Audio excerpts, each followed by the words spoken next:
All right, we're live. Sorry I'm a little bit late, but one of these prompts, the link wasn't working, so I had to come up with another prompt. Speaking of which, you know why I'm here right now. I'm here to let you know what kind of topics we're going to discuss tonight. We just celebrated Juneteenth, so we're gonna look at a topic that says what can we learn from the true history of Juneteenth. We're going to look at a topic that says, are interracial relationships really that bad? How do we know the white man isn't doing us a favor? I hope that's not a repeat. We're going to look at a topic that says begging white people is not black empowerment. We're going to try to figure out why is a grown black man kissing the hand of the president at the Juneteenth event. And this one is directed at Brother Bakari for some reason. And last but not least, we're going to try to discern if a guy is lying or not. We'll talk about what exactly that means. If you're out there and you can hear my voice, please drop a 1 for me. Let me know that you can hear me. If you want to join the panel tonight, click the link that's pinned to the top of the chat. It's just very simple. It's labeled panel. Click that link, join us, join the discussion. Black women, you are invited to join us, expressly invited to join us. So please click the link. The more the merrier. Let's get back to what we used to be back in the day when we had 10 people with people in the back trying to get on and stuff like that. Let's get it back to that. So that's what we have going on tonight. Those are the topics. What I'll do now is officially start the show. And on the other side, I will drop Shoot the Breeze topic number 1, as well as introduce any and all of my panelists. We have a few people in the back right now, so you guys do stay tuned.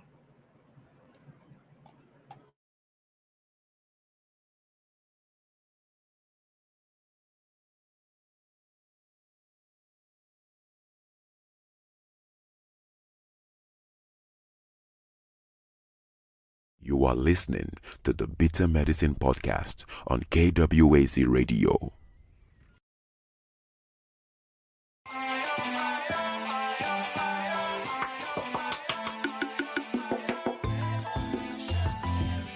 Welcome to the Bitter Medicine Podcast, where it's all about black empowerment. Our show focuses on black news and entertainment, arts, science, economics, history, people, and strategies that uplift, empower, and motivate Africans within the diaspora. And now your host, whose favorite color is black, Goku.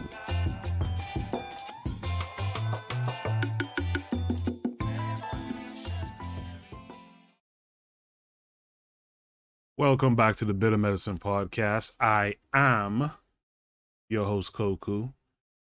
Just want to remind you guys before we get the show rolling that this show is part of a podcast network called KWAZ Radio.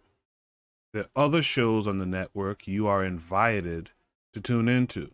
This is D Webb with the Harsh Reality Podcast, asking you to tune in where we tackle the news of the day that affects our community, only on KWAZ Radio. Peace, family. This is Oni, inviting you to listen to the Pro-Black Perspective, where black problems are addressed with black solutions. Greetings, fam. Tune in to The Learning Curve with me, the Revolutionary Matron on KWAZ Radio. You are listening to the Bitter Medicine Podcast on KWAZ Radio. Make sure you're tuning in to Brother Bakari. He was on earlier today. Make sure you're tuned in to the matron, who's been doing a yeoman's effort, reading different books. Make sure you tune in. Make sure you support all of them. Make sure you tune into Realm in the Bush, Consider Cheap. And make sure you tune into the Forecast Radio as well. Speaking of the Forecast Radio, the Forecast is with us. Forecast, how are you this week? What's going on, Coco? How you doing, my brother? I'm good, man. Thanks for coming through. Make sure you guys are tuned into the forecast. He does great shows during the week. He was on last night. I know Buana was up there with him briefly at the end. But so make sure you guys are tuned in and give him your support. Speaking of Buana's here. Buana, how are you this week? I'm good, brother. I hope you all brothers are very good. You know, I'm enjoying the weekend, so I'm good. Good. And last but not least, my boy Black Steel is here. Black Steel, how are you this week? I'm doing great, Coco. It's a rainy day, so I'm just in the house chilling. Looking forward to the broadcast today. Chopping up with my brother. Look like some rain might come this way this evening. Usually when y'all have rain down there in Florida, we have it in New York too. Is it raining in Nassau today, Buana? No. Surprisingly, it's not raining because usually when it's raining in Florida heavy, we catch some of that rain too. So, you know, either it's gonna go up to New York or it's gonna come down this way. So, yeah. All right. Thank you guys for coming through, and thank all of you who are out there in the chat listening. Without further ado, let's just get right into it. Shoot the Breeze topic number 1 tonight says, what can we learn from the true history of Juneteenth? This comes with a link that's going to take us to YouTube. It seems. Yeah, YouTube. We're going to watch this presentation, and then we'll discuss it. Something that some of you may be somewhat aware of, because in the United States, we had a federal holiday yesterday. I'm sure some people had the day off. It was the federal holiday for Juneteenth, which is a very new federal holiday, although it's been celebrated for many, many years.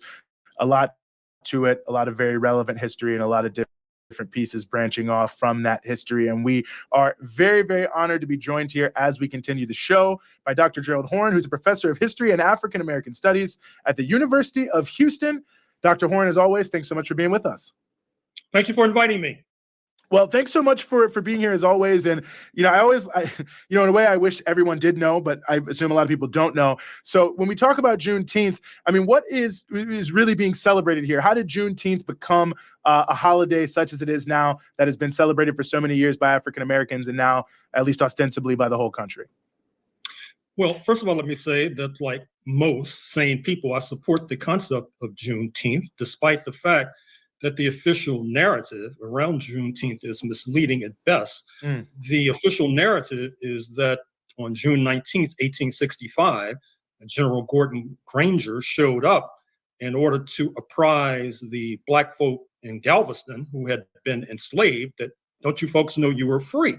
That is to say, pursuant to Abraham Lincoln's Emancipation Proclamation of January 1st, 1863. But that's misleading because, as I'm sure you and your audience know, the Emancipation Proclamation applied precisely to those states where the Lincoln administration had no jurisdiction. It certainly had no jurisdiction in Texas. Texas was in rebellion against the United States of America.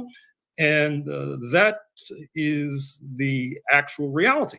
So what happened, in fact, was that General Granger showed up in order to enforce the end of the U.S. Civil War from the barrel of a gun, because the enslaving class had this diabolical scheme to continue slavery. How so, you ask? Well, recall that during the midst of the U.S. Civil War, the French, under the leadership of their puppet, Maximilian, had taken over Mexico. That is the root of the holiday we mark Cinco de Mayo, May 5th, which marks a victory of progressive Mexicans over French occupation forces. And so the idea of the enslaving class in Texas was to move en masse to Mexico and or collaborate with the puppet regime in Mexico to ensure enslavement of Africans on this side of the border.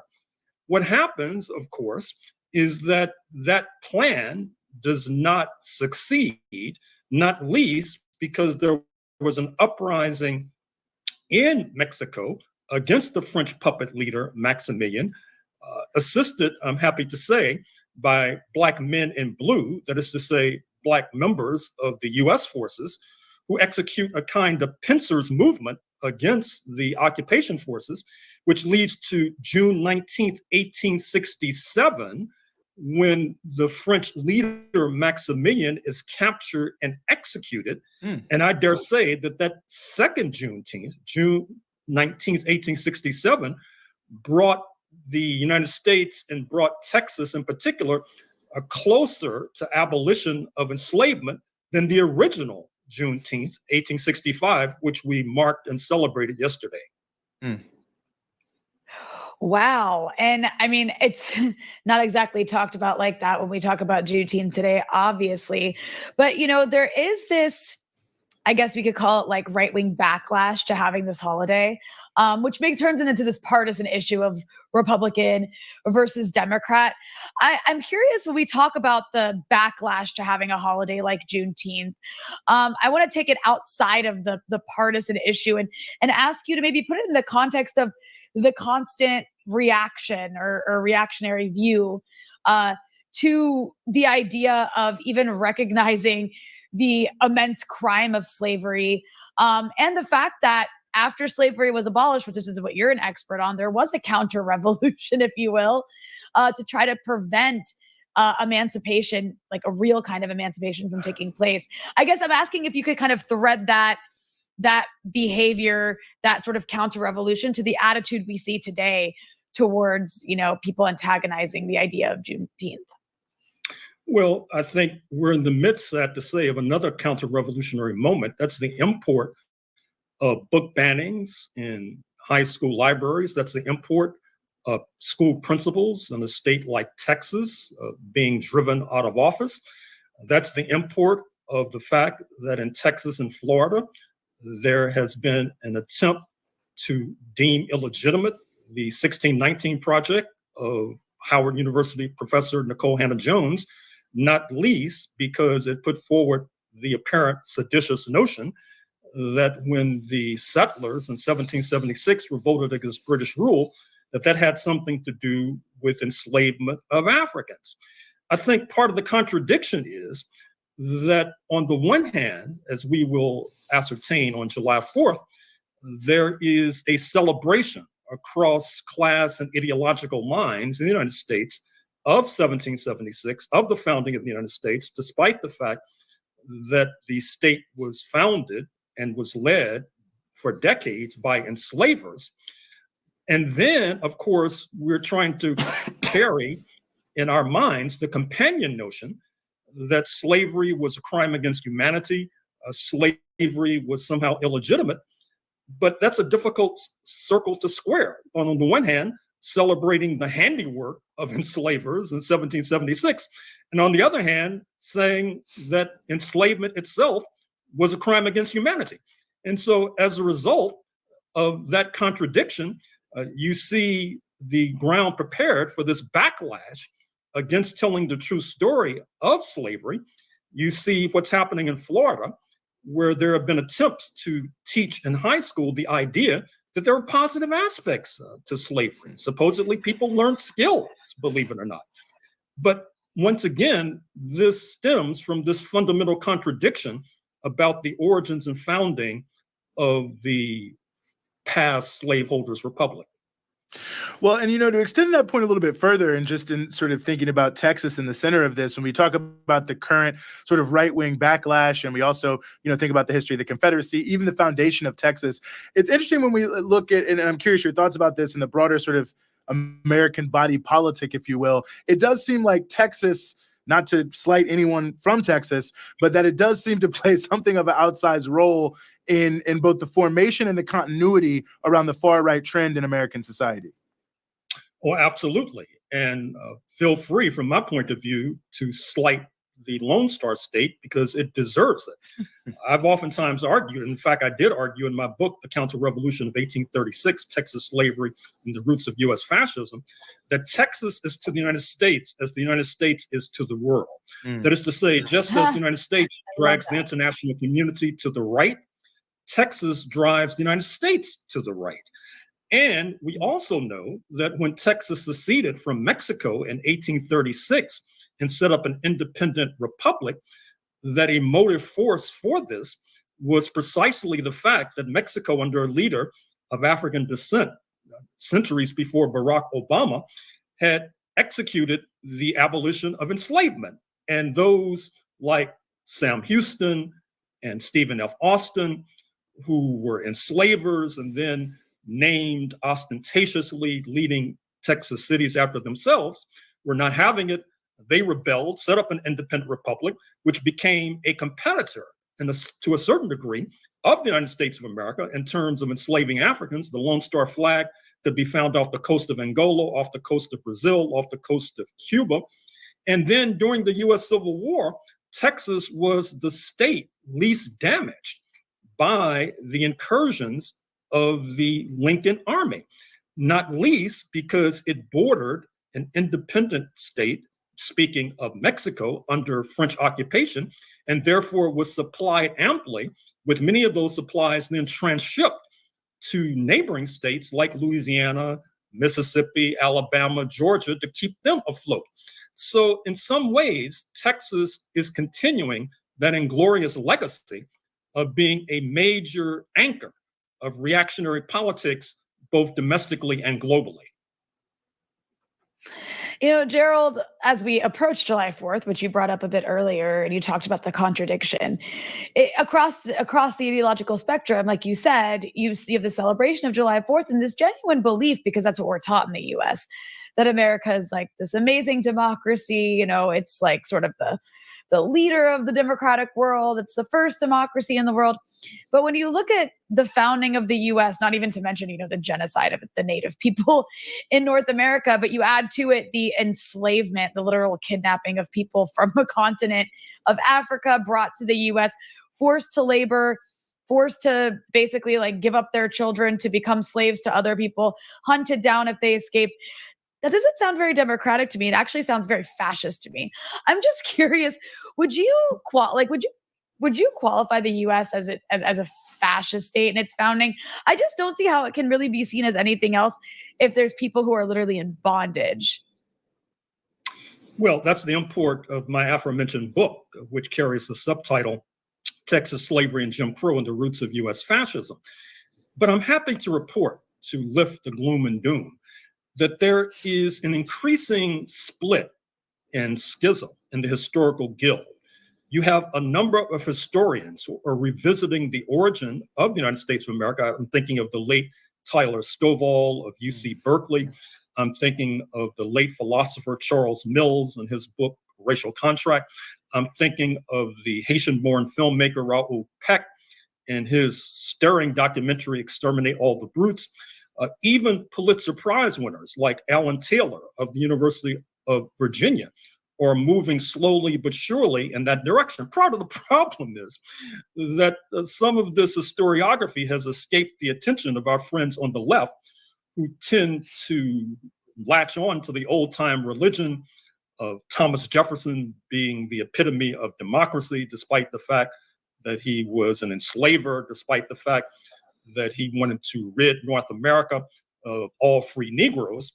And that leads to what I consider to be these kinds of contradictions, where there's not sufficiently aggressive pushback against, for example, these measures coming out of states like Texas and Florida to circumscribe the teaching of Black history, because at root, I'm afraid to say that some of our friends on the left actually agree with the right. And as long as that is the case, we'll certainly be in trouble. No, I think it's a well-taken point. I remember Cornel West's response to the DeSantis situation was that he also loves the classics. So yeah, confusion abounding all around on that front. And you know, I think this is an interesting issue that I also want your thoughts on in this sense of, you know, the role of commemorations like Juneteenth in historical memory, because I think some people see, okay, well, you know, all these holidays become so corporate. They become, you know, the Pentagon is celebrating them. I think some people often ask, do we lose as much as we gain when these holidays, Martin Luther King Day, Juneteenth, are institutionalized? Well, I understand the sentiment, and I'm sympathetic to the sentiment. But my overriding issue is that when you have a paid holiday for the working class, this is a step towards redistribution of the wealth. This is a blow against the employer class. It is a gift from the descendants of the unpaid sector of the working class, speaking of those we refer to as the enslaved, to the working class as a whole. And that is the context in which we should mark Juneteenth, which we should celebrate Juneteenth. And that's why I think Juneteenth and the establishment of it as a federal holiday has been a step forward for the entire working class. No. Well, well, if I can get myself together here, I certainly agree. I was happy to have the day off, as it were. But as always, Dr. Horn, we really appreciate you coming on and helping us sort through all of this. And I couldn't recommend more highly The Counter-Revolution of 1836. All of your books I can recommend highly, but I really, really enjoyed that text. But thank you so much. All right. Should we start with number one? What can we learn from the true history of Juneteenth? One, I'll start with you. What say you to this? Well, it seems to me, he says that it's a step forward. I don't think it's a step forward at all. I think that it is a federal holiday, which is just that, a federal holiday. It seems to me that when I'm on these YouTube streets, I'm hearing the Black community in America and outside of it, but we're dealing primarily with America right now. I'm hearing them calling for reparations. And the answer to that by the federal government and administration is, we're going to give you Juneteenth, which is a federal holiday. So I see this as symbolism over substance, because I'm hearing the community ask for so-called quote-unquote tangibles. We need something that will be able to, that we could put in our pockets and take home with us and put on the table at the end of the day. And the answer to that is, oh, well, we're going to give you bread and circus. We're going to give you a holiday where we're going to have a party, be jovial. You could have a week, you could have a day off where we're going to recognize this date, this Juneteenth, which really is about Texas, not necessarily about the contiguous 50 states in the United States. It's just about one particular state, and we're going to just focus on that. But the reality is far different from what is being asked for. But it seemed to me like the Biden administration say, well, we prefer symbolism over substance. Symbolism over substance. And if the people in the Black community go for it, I mean, what can I say? What can I say? If this is the answer and this is going to satisfy the questions or the asking from the Black community to the federal government, what could I say about that? If they settle for this as their answer, what could I say? I would have to give it to my African Americans in the room to find out what they say about it, more so than me, because this is the response of that federal government, not mine. So I'm curious to hear what they have to say about it. Appreciate that, Wino. Speaking of that, let's go to the forecast. Forecast would say. I say, yeah, I agree with what Bwana was saying as far as, it's not just another thing to, like, not tangible thing as y'all would say, tangible, and just something else to celebrate this, so you can have mix it with the gay cookout thing, at the White House, and y'all can have Kurt Franklin come and saying, because this is what we're doing for you Negroes, And but I would say from the true history of Juneteenth, what he said about the history is actually true about what he's saying, and it is true, yeah, because some people do think like slavery was a good thing, believe it or not, because we learned skills, like you said. But when he was even saying how they went down to Texas and all of that stuff, and I don't know what Abraham Lincoln necessarily had to do with it, but that part is true too. And also different tactics that they use to keep people enslaved, because the Freedmen's Bureau was another thing that they went around getting people to sign these messed up contracts to really put them back into slavery, you know. But yeah, it's used. They used this day in the last few years, and I don't know what he's talking about as far as like, is at the employees, because like it's the corporations like trying to make money off of this, like every other holiday, and not necessarily like the people. So I don't really know what he meant by that part when he's talking about the worker class. But you know, yeah, and the other part, yeah, I agree. It's just you know, a symbolism thing, you know. So I'll pass the mic. Appreciate that forecast. And last but not least, well, you know what? Let me read a couple of comments from the chat. Our boy Real Black Gentleman's out there, RBG, says Nat Turner greater than Juneteenth. Trigapi 262 Plus says African people's skills were above and beyond white people in that sense. That should be a lie that is destroyed. KW Don 7. We recently went to a Bahamian restaurant in Canada, the only one. I think he says called Old Nassau, so that's cool. He says Urugu will always spin a narrative that enslavement was in the best interest of African people. Fuck out of here. Trigapi 262 Plus says it being a federal holiday waters it down too. But this is why pushing for a nation legitimized the holiday better. I appreciate all you guys' responses to this. Hold on, Koku, 1 second. KW Dawn, brother. KW Dawn. Don't go to a Bahamian restaurant and order fried chicken, brother. You could get that all over Toronto. All over Toronto. Why not get some conch or some fritters or something, or some conch? Coco, could you please explain to him not to order fried chicken in a Bahamian restaurant? He could get that anywhere.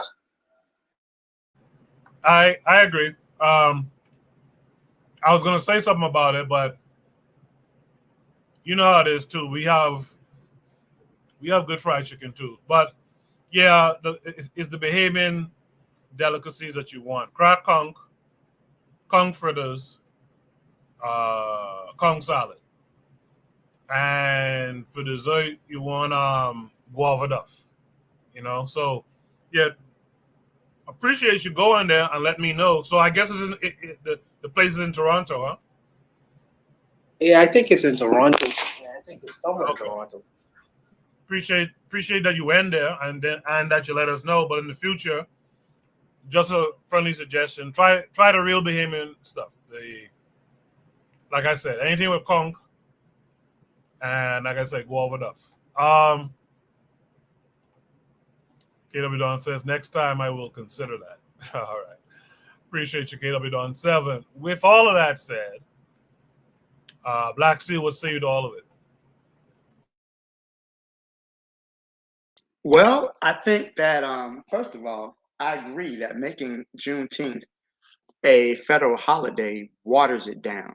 I really do believe that, because now it's only a federal holiday. It's not a state holiday or anything else like that.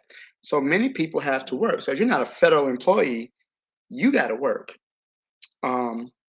which is crazy. So you got white people getting off for the day, and black people having to work on a day that was meant to commemorate black people's freedom from slavery. That's one thing. But I like how Dr. Horn kind of ties Juneteenth in with Cinco de Mayo. He talks about how the Confederate States wanted to expand the Confederacy. They wanted to go ever southward. You know, they talked about buying Cuba from Spain, buying going into Central America, and to create a whole new government based off of slavery. And one of the reasons that Texas features so prominently is because, like he was saying, Texas was the state that had the least damage from the Civil War. So many Confederates, as the war was, raging in the Carolinas and Tennessee and Georgia and Virginia, they would do what they call run the Negroes. They would take their slaves and go to Texas because the belief was that they could hold out there in Texas. Another misconception about Juneteenth is that the slaves didn't know. One thing about African people during that time, they had their own networks and ways to pass information. So I think they all knew that slavery had ended, but they also understood that the Emancipation Proclamation that Lincoln had put forth in 1863 didn't have any weight behind it unless there was anybody there to enforce that law. So even though those Africans knew they were free, but at the same time they couldn't take advantage of that freedom because there was no one to enforce that law. So it just kind of goes to show me how even though laws are on the books, if you don't have a system in place or a power to enforce those laws, it don't mean anything. So I think that every holiday, everything doesn't need to be celebrated. I think Juneteenth should almost be like a day of remembrance, because here you have an entire population of African people who had to endure enslavement for another 2 years. And truth be told, they weren't even the last ones to be freed, because those Africans who were enslaved in Indian territory weren't free until almost a year later. So even the history of Juneteenth doesn't really touch on all of our history as African people in this country and what we've all endured. I think that we don't really understand that too much, because like he was saying, that history is not only is it not taught in schools, but now they try to suppress that information. But I'm of the opinion that I don't think we should really depend on the school system to teach Black children their history. That is a responsibility that falls on the parents and on the community itself. And I think that's a responsibility that we haven't really taken seriously the way we should have. I think that we're passing the buck with that. When I went to school, they didn't have any type of Black history elective. And in fact, they've actually eliminated the African American history elective in states like South Carolina because they don't want to teach it. Now, it's funny that U.S. history is a requirement, and world history is a requirement. But when it comes to African American history, it's an elective. And with that being said, they don't intend to teach the young people, or even some of the older people who don't know, because like I said, we're starting to see an influx of these pretendians. I noticed they're really coming strong on social media. I even met someone pretending in person. I couldn't believe it. But I really think that there's not enough of our history being taught. So it's a good prompt. That's why I kind of picked it, but I'll leave it there. Thank you. I have a question. Of Either course. for forecast, either for forecast or Black Steel, because y'all big on history. So correct me if I'm wrong. So Juneteenth, right, is the fact that slavery ended in Texas or in the rest of the United States? Because I'm not sure. So what Explain it is that Juneteenth marks the arrival of a General Granger to Galveston, Texas on June 19th, 1865. So what he did was that he said that it's a really dry speech. It's not no eloquent speech. He just says, hey, according to the laws of the United States, all y'all niggas is free. Go find jobs. In fact, let me see if can I find it. It's nothing really spectacular what he wrote, what he said on Juneteenth. It wasn't anything, you hear the Gettysburg Address and everything else like that. You don't really hear that. Okay. So it says, the people of Texas are informed that in accordance with the proclamation from the Executive of the United States, all slaves are free. This involves absolute equality of rights and property between former masters and slaves. And the connection, therefore, existing between them becomes employer and hired laborer. So basically, he would say, they free, you got to pay them now. It's basically what it is. But so go ahead. Go ahead, brother. So slavery effectively ended in that state, and that state alone, by the reading of that whatever you was reading. That's what you're telling me. Yes, what they're saying is that at that point, slavery ended in the state of Texas. Now, slavery. The thing about the Emancipation Proclamation is that the Emancipation Proclamation only held effect in states where the Confederacy was still in control. So any areas that were under the control of the Confederate states, that was the effect of the proclamation. However, if you ain't really got no troops there, they can't do nothing about it. Okay, And something Black gentleman said too is that during the Civil War, there were 4 states Delaware, Maryland, Kentucky, and I think Missouri that were slave states, but they did not secede from the Union.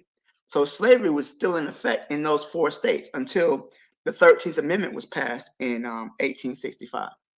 So even, which is why I always say the Civil War was more about was not so much about the abolition of slavery. It was about keeping the states together. It became about the abolition of slavery because without it, they would not have won the war. So, but Juneteenth just marks the ending of slavery in Texas. Yeah. Okay. So let me just ask a follow-up question. And I guess this is more so for Black Steel and the forecast. What are your thoughts on foreign blacks who claim Juneteenth as well? Should foreign Africans be involved in that celebration? I don't have a problem with it personally. I mean, I don't consider. I mean, I was born in the United States. I have a United States citizenship, but like Malcolm X said, man, just because a cat give birth in the oven don't make them biscuits, right? Just because I was born in the United States don't make me a U.S. citizen.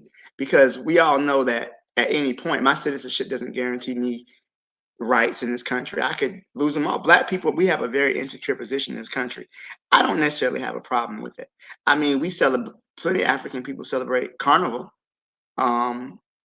I think that things like that, oh, you can't celebrate this because you're not Black American. I think that's very divisive, man. I think we all have to understand that we are all one people as African people, and that these things are just meant to be wedges to divide us. I have no problem. If you want to celebrate it, you want to wave the flag, I was happy. Like, I don't know. When I see my friends celebrating, I'm happy for them. If my brother's throwing a birthday party, I'm going to come to the party and bring a present. Hey, man, congratulations. I'm happy for you. To think that, oh, well, you can't celebrate this holiday because it's not for you, that's ridiculous. We celebrate white holidays all the time. We celebrate Christmas. We celebrate 4th of July, and our ancestors was enslaved. So we didn't. So, and then over here, well, you can't celebrate that because you aren't European. It's just, to me, I feel like it's more of attempts to be divisive. It's probably those damn FBA clowns. They're such agents. It's really crazy to me. People don't see how divisive their rhetoric is. It's just the CIA, COINTELPRO altogether. That's all. Forecast on that, anything? Yeah. Well, for me, yeah, I don't see why you can't celebrate it. I guess the only thing, if you like, for anybody, I would say for anybody, but not just Black immigrant. If you like whatever, like just study it, like learn the real history of it. You know what I'm saying? Like, but I would tell that to anybody. Actually learn the history behind it. But I would tell you to learn Black history anyway. But I like, the only thing I would say is if somebody is like talking against it or something, but that would be anybody talking against it at the same time. So. But I did see one thing earlier, like the whole thing with Kendrick Lamar and with Mexicans and stuff like that, and they was like that Mexicans should have been more included with them. So I know Black people included them, but they didn't really even know what it was, and then it turned into a whole nother thing. But yeah, I mean, I don't see why not. Like, if you're just celebrating it, why can't you just celebrate it? Appreciate that forecast. Yeah, I didn't see that Kendrick thing you mentioned, but that's interesting. I guess because of their presence in LA, they want to be included, huh? That's very interesting. Very, very interesting. Let me. I want to say something. I think that, sincerely, I think that I try to put myself in the shoes of my brothers in America, the black people in America. There are some things that they have experienced that is just for them, and I think that the world shouldn't get mad that they have something just for them, just as every other person, people. Now, if we invited to the cookout, I will go to the cookout. I will go. I will raise my hand, I won't come. But some things we had nothing to do with. You know what I mean? So I mean, I would like to be invited, but if the people say, "Well, this is something we do on the side," don't be offended. Just because, Coco, we didn't. Our ancestors are not in Texas. I mean, for what we know, our ancestors are in Texas or in the contiguous United States. So there are some things, not all, there are some things that their ancestors would experience if they decide to do something and surrounding it or whatever. I don't have a problem with it. I don't, you know. I don't, you know. And I don't think that black people should be offended because there are some things that we have that is that we recognize, and we don't mind embracing the whole black world. But it's something is, but make that understood. As Forecast was saying, you have to understand things like the guy, the guy from Black Panther, the guy from Black Panther who played Killmonger. He was trying to create a beverage called Juve or something like that. Juve, or I can't remember the name of the Trinidadian thing that they Juve. yes, Juve. And a lot of Trinidadians got upset about that because it's a cultural aspect of their thing. You know what I mean? Exactly. So if he said, well, this is something, at least give us a cosign. Yeah, give it. If he would say, I've been to Trinidad and Tobago. I love the people of Trinidad and Tobago promoting me. I just want to promote Trinidad and Tobago just by having this rum out here or whatever with this sign, and that would be a good thing for everybody. Everybody could win off of that because you have the recognition of the country and the people, and plus you have the selling of the alcohol or whatever because no one else selling it. But there are some exclusive things that I think that the world shouldn't be upset about because groups of people decide to say this our thing, just like our thing is Junkanoo. Our thing is Junkanoo. You know, our thing is Kong salad. When the Haitians start fixing Kong salad in a certain way in the Bahamas, we get very upset about it. That's not how we cook. That's not how we make our Kong salad in the Bahamas. So we don't want you to sell that product like that. So I really truly understand certain things and certain arguments when they are had. You understand what I'm saying? Okay, I'll leave it there. I'll leave it there. Okay, I say one thing. I would say I agree with, but like if I wanted to go, because I don't think it would be wrong if I wanted to go to like the like a carnival thing like they would have here, and like we could go. My thing is like if I were to go there, it'd be like, oh no, y'all should do it this way or do it this way when I'm not, you know, of that you know, whatever they're doing, and I don't appreciate it or any of that, you know, like. That would be, I guess, the one thing I would say if you like not like respecting it and saying, telling other people what they should be doing in their events, you know. So that's all I say. No, that right there, I agree with. I agree with Juan to a certain extent too. That right there, to me, is more the point. I think you can be inclusive of the black world. I just think that not everyone should have their mouth up in the business. Come and celebrate, come and enjoy it, but don't come and dictate to the people them on how they must view the celebration. So that's my one thing.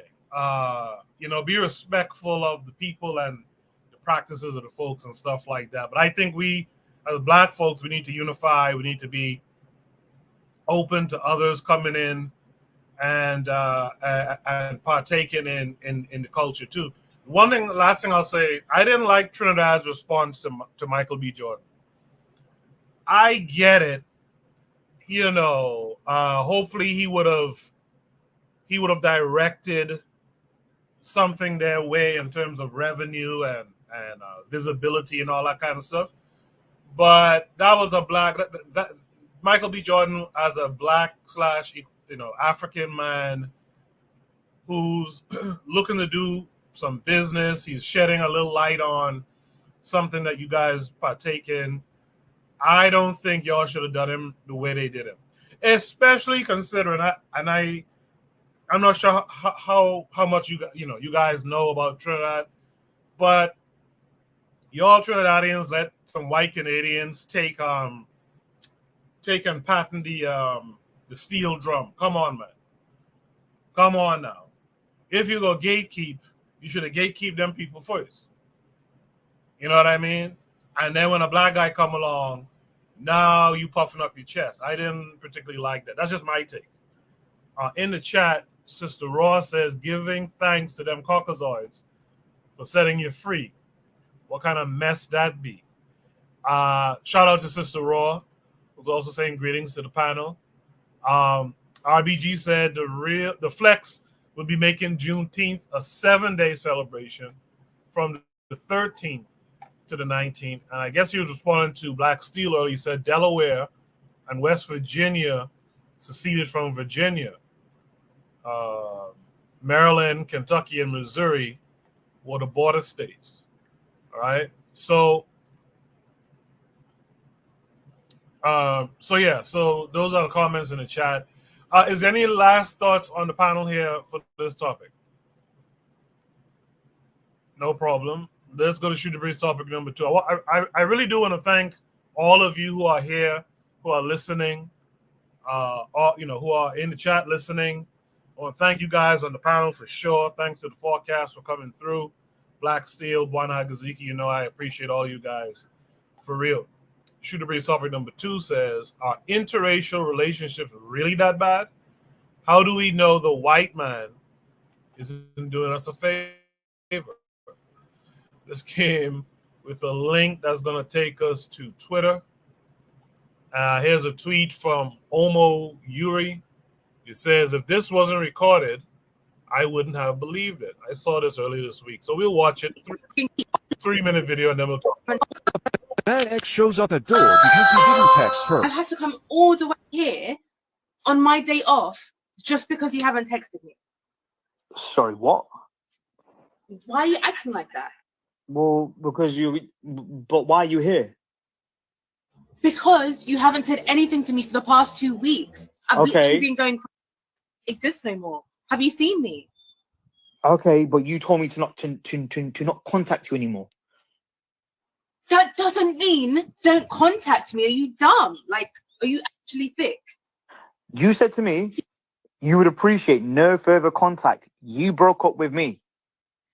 That was me then.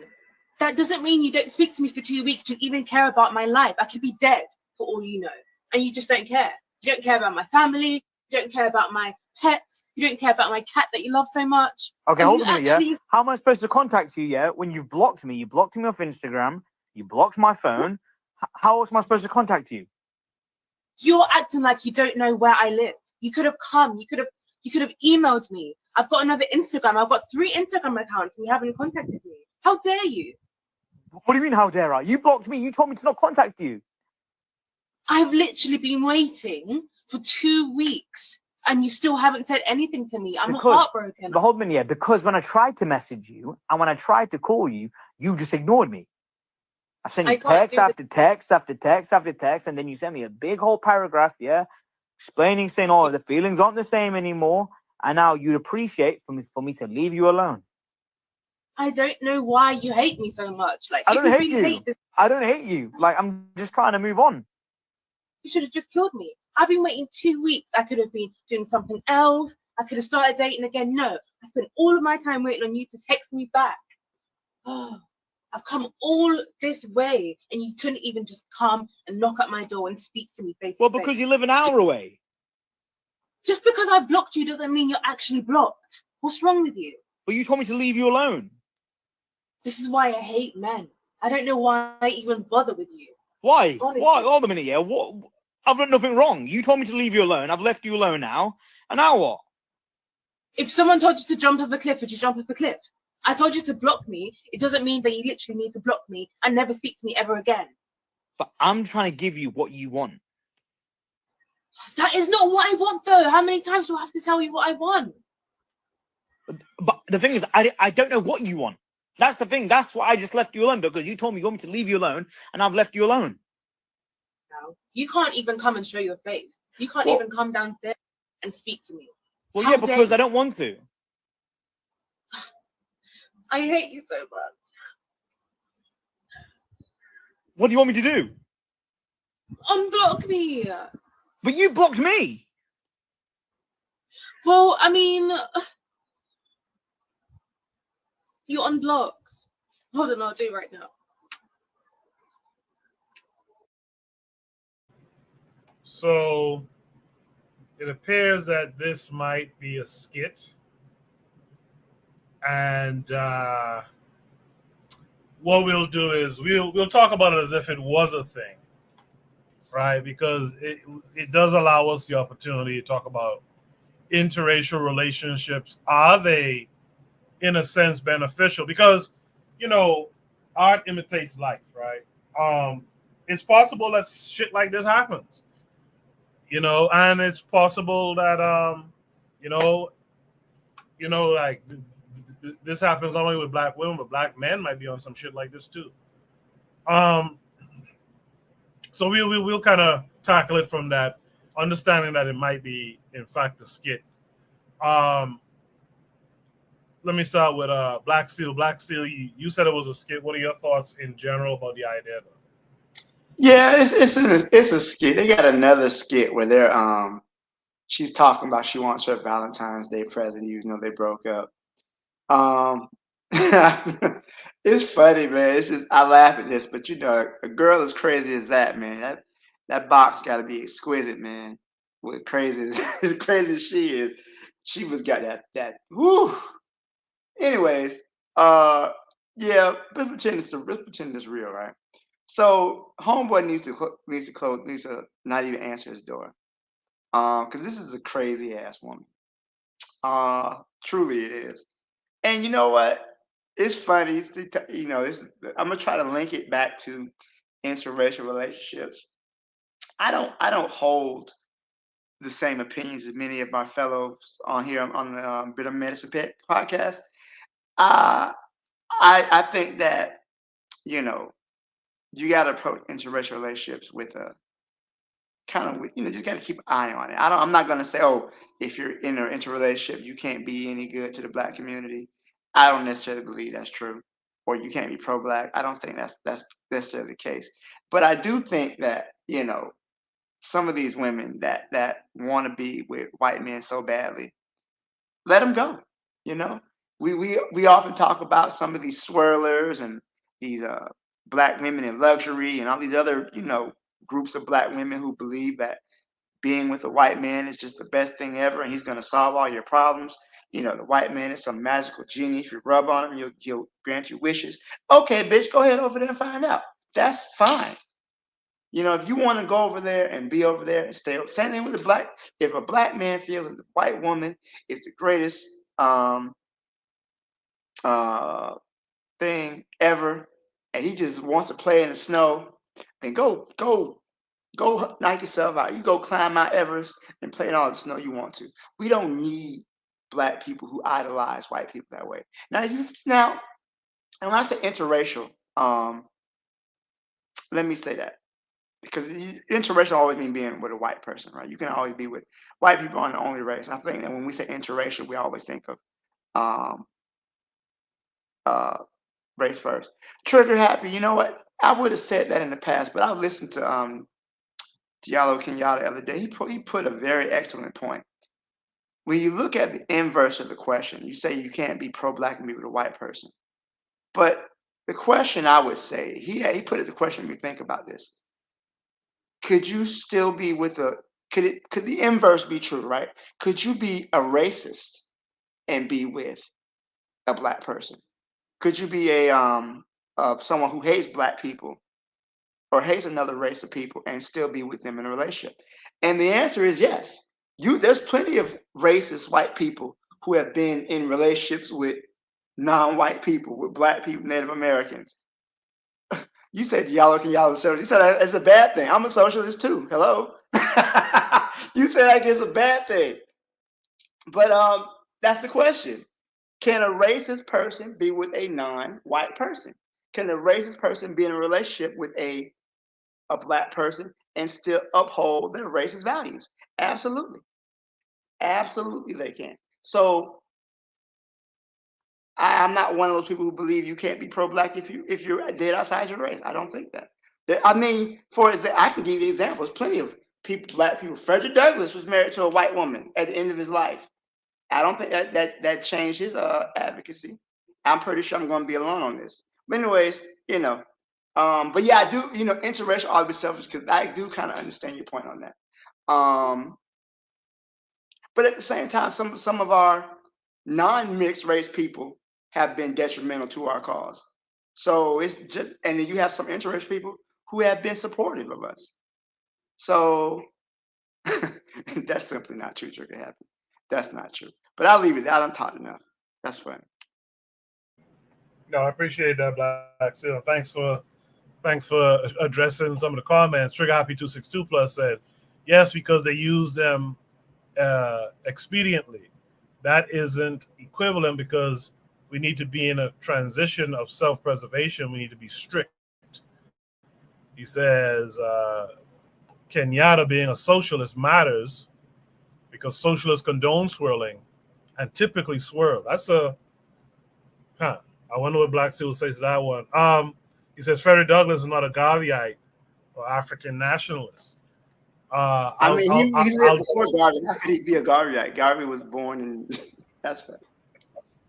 Yeah. I'll double back to you, Black Seal, so you could expand some more on some of the commentary from the chat.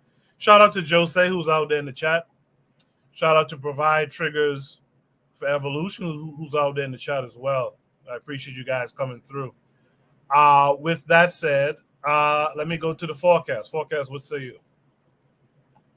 Oh, I'll say even with this video, I will say this first because if it is a skit, I don't want to use it because like some people use this and then condemn like Black women as a whole and that whole thing, you know. So I don't want to do that. But like to even be doing a skit like this, it already shows like her mentality, you know. So when it comes to that, you know, look, I'll say this, you know, if they be like come up in the freezer or something like that, or you know, chopped up into like parts or whatever, listen, that's on them. They made that decision. If that's what happens, I ain't gonna say it happened or not, but I just see a lot of times where it does. But where I differ is when people say, oh well, they asked for it, you know, I still think that other person still committed a crime, and then you should they should just get justice, you know what I'm saying, as far as the other person, instead of saying, well, you know, forget it. But you know, I say I think that, you know what I'm saying, you already know how I feel about like, yeah, you have to have a Black man and a Black woman to have like a Black child anyway, you know, and then also resources and all type of stuff, you know, like just like generational stuff, you know. But also, yeah, like, and then a lot of times those ones, they will also do these all types of stuff to like, you know, biracial children who also like have, and as a group of people, you know what I'm saying, not saying every single one, but there is a lot of stuff because we already have identity issues, and you know, that's a whole nother conversation. I ain't gonna say too much. I'm gonna just pass the mic. I appreciate that. Forecast. Provide Trigger says something here. Forecast touched on this just now too. She says, what I'm trying to say is even if this occurrence is real and not a skit, it shouldn't be generalized to the mindset of a majority of Black women. Yeah, I agree with that. That's why I also said I also interchanged it with, you know, if there's Black men doing this kind of shit with white women. But I don't want to lose focus of what the prompt is really getting at is if a woman like this were real, if a Black woman like this were real, or a Black man was doing this type of stuff with a white woman, should we be happy for them to be in interracial relationships? In other words, should we be happy that they've removed themselves from the dating chessboard to let Black people deal with Black people without this type of attitude from men or women being the undercurrent? Right? Should we be happy about that? So with that restated, let me hear from Buana on this. Buana would say, no, I would say absolutely. Go ruin someone else's life. You know, these people are ticking time bombs. I'll get to that in a minute. These people are ticking time bombs, and I'm saying, well, you know, properly place it. You know, invite them to Bob at the business, at the office that you work at. You know, yeah, this Black girl who, you know, is a ticking time bomb. Let them ruin someone else's life. You know, let them ruin someone else's life. These people are completely unstable. You know, when I see her, I see a court case. I wouldn't even engage her because I see this sister is a court case. She's an automatic court case. You know, and if I if I pay too much attention to what she is saying, I'm gonna get myself in problems. So I let me excuse myself from the situation and introduce her to someone who, I know she'll ruin their lives. But as far as um, Black Steel said something interesting. Black Steel, I didn't know Black Steel was listening to Diallo Kenyatta because they sound so much the same. Very good brothers, very intelligent, highly intelligent men. Both socialists. I understand. To me, I disagree with their conclusions, but because they sound so much alike. It all makes sense now when he mentioned the fact that he is listening to Diallo Kenyatta. But yeah, with women like this, I try my best to avoid because I know that they are unstable, and I don't know who probably put this problem up and say let it be the white man's problem. Yeah, she is, for me, she is a white man's creation anyways. She is completely unhinged. You see it with the blonde hair. If she, to me, this is just a court case. I'm walking, and I try to avoid these sisters as much as possible because if I don't do that, they will get me in problems, and I don't need no problems. Call the law on her. If she's at your door and she don't want to leave, call the law. Call the law. We got to think smarter as men. We got to move strategically as men, and we can't make the mistakes just because some of these women have physical beauty and things of that nature that they won't put you in a bad situation in a bad way. Call the law, or remove yourself from the situation because she is a walk-in court case. That's what I would say. I'll leave it there.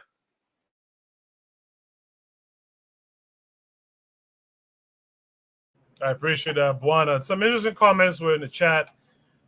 I like this one here from Trigger Happy. He said, the point is we need to stop making excuses.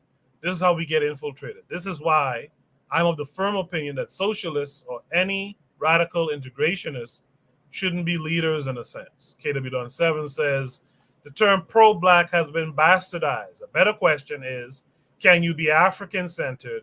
And Swirl, his answer is, hell no. I agree with that too, personally. Trigger Happy agrees with that as well. Provide Triggers Revolution says, if it's real, she is not good for any man, period. She is evidently mentally and emotionally unstable. Trigger Happy says, yeah, on an individual level where it's minute, let this woman swirl. But we must have the utmost concern when swirling becomes like Brazil. That's when you don't control your imagery. Lastly, actually second to last, KW7 says, Delaney is who Black Americans should have been following at that time, not Frederick Douglass, who espoused Black nativist ideology. He was pre-FBA. Real Black Gentleman says, folk act like they don't know what contrition means. That's what tickles me. When you're wrong, you have to sound and act the wrongness the right way. When you're not sorrowful, you're not ready for redemption.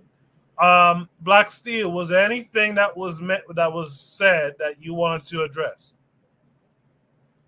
Oh, there's a lot. First of all, I think it's funny that you could correlate socialism, which is an economic ideology, with swirling. There's nothing in socialist ideology that says mixing with your race is okay. Kwame Ture was a socialist. Kwame Ture is a communist. Okay. Thomas, all these different African leaders. Like, I don't understand how you're making the leap from socialism to swirling. That's hilarious to me, for one. Two, as far as calling Frederick Douglass a pre-FBA, it's true. Frederick Douglass and Martin Delany had very different ideologies, right? Douglass was someone who believed that he was an integrationist, really. He believed that if African people could, get the right to vote and, they could be accepted into the fabric of America. And Delany was a Black nationalist. He believed that Black people were a nationalist and a nation within a nation. So to me, I feel like, I think that they both meant well for African people, but I think their views differed. Calling him pre-FBA is a bit of a stretch. He didn't have this antagonistic view of Africans the way that the FBA do. The FBA insists that they're not African, and African immigrants are a threat, and they're taking our culture. That's not anywhere near what he was talking about. But he said, okay, so again, workers of the world unite. What does that have to do with swirling? We're talking about organizing the working class. That has nothing to do with swirling. I don't get the correlation. If working class black, if coming from a socialist ideology, if the working class are oppressed by the capitalist class, it's in the working class best interest to oppose the capitalist class. Now, that's how Marx started up. That's why I appreciate other black thinkers like Kwame Ture who fleshed out the ideas. So, yeah, you say you're not interested in worker solidarity, but again, I hear what you're saying, but we live in a world that's dominated by capitalism, and you're going to have to oppose the capitalists just as much as you oppose the imperialists. Imperialism and capitalism are intertwined with each other, so it's gonna be the same thing. So I'll leave it there. Yeah, so Trigger Happy in the chat had said socialists are swirlers because they believe in a workers of the world unite framework. They don't believe in race first. Some of our leaders mix Garveyism with socialism, so that's not equivalent. He goes on to say, I'm not interested in worker solidarity. I'm interested in organizing the African masses and making gains strictly for Africans. Socialists don't buy into that, and they are antagonistic to Garveyism. KW7 says most of the black left were swirlers, like that Joker, Kwame Nkrumah. Oh, dang, he's really going high. Disrespect to me. Trigger says it has everything to do with swirling because it's a distinction between racial exclusion versus making identity by those who are oppressed worldwide. That fits swirlers easily. KW7 says Mink Slide, you know that is Tariq Nasheed, quoted Frederick Douglass in one of his verbal disputes with Umar Johnson. Trigger says, I don't disagree with going against imperialism, and I'm not a capitalist, but I believe in racial preservation. Lastly, Jose, I don't know if I shouted out Jose for being out there in the chat. Jose's out there in the chat. He said Pan-African equals national socialism. Let's welcome in our boy, brother Bakari. Bakari, how are you this week? Oh, Bakari ain't run for me this week. I'm absolutely magnificent. I don't know who. Oh, I'm so glad he. I'm so glad he ran. But I just tuned in and I heard my good brother Black Steel. Good, we finally made up, but I got to go against Black Steel on this one. And I agree with what Trigger Happy said, because when it comes to social, but when he say you was hugging him last week. You was hugging him up last week. Now you're going against him this week. Yeah, I got to go against. I got, but the working class. I don't know who the working class. We tend to include everybody in our struggle. So I'm not gonna blame swirling on someone that's a socialist, but I understand what Trigger Happy mean when they say it fit the socialist because everybody is the same. That's why I say Garveyism is our best economic system because we focus on us and only us. So that's what I don't even understand who that working class. I don't even understand who that working class is when they say the working class people. So they talking about the trailer park white folks. They talking about the Mexicans that got all the construction jobs. That's getting most of the construction jobs now over black folks.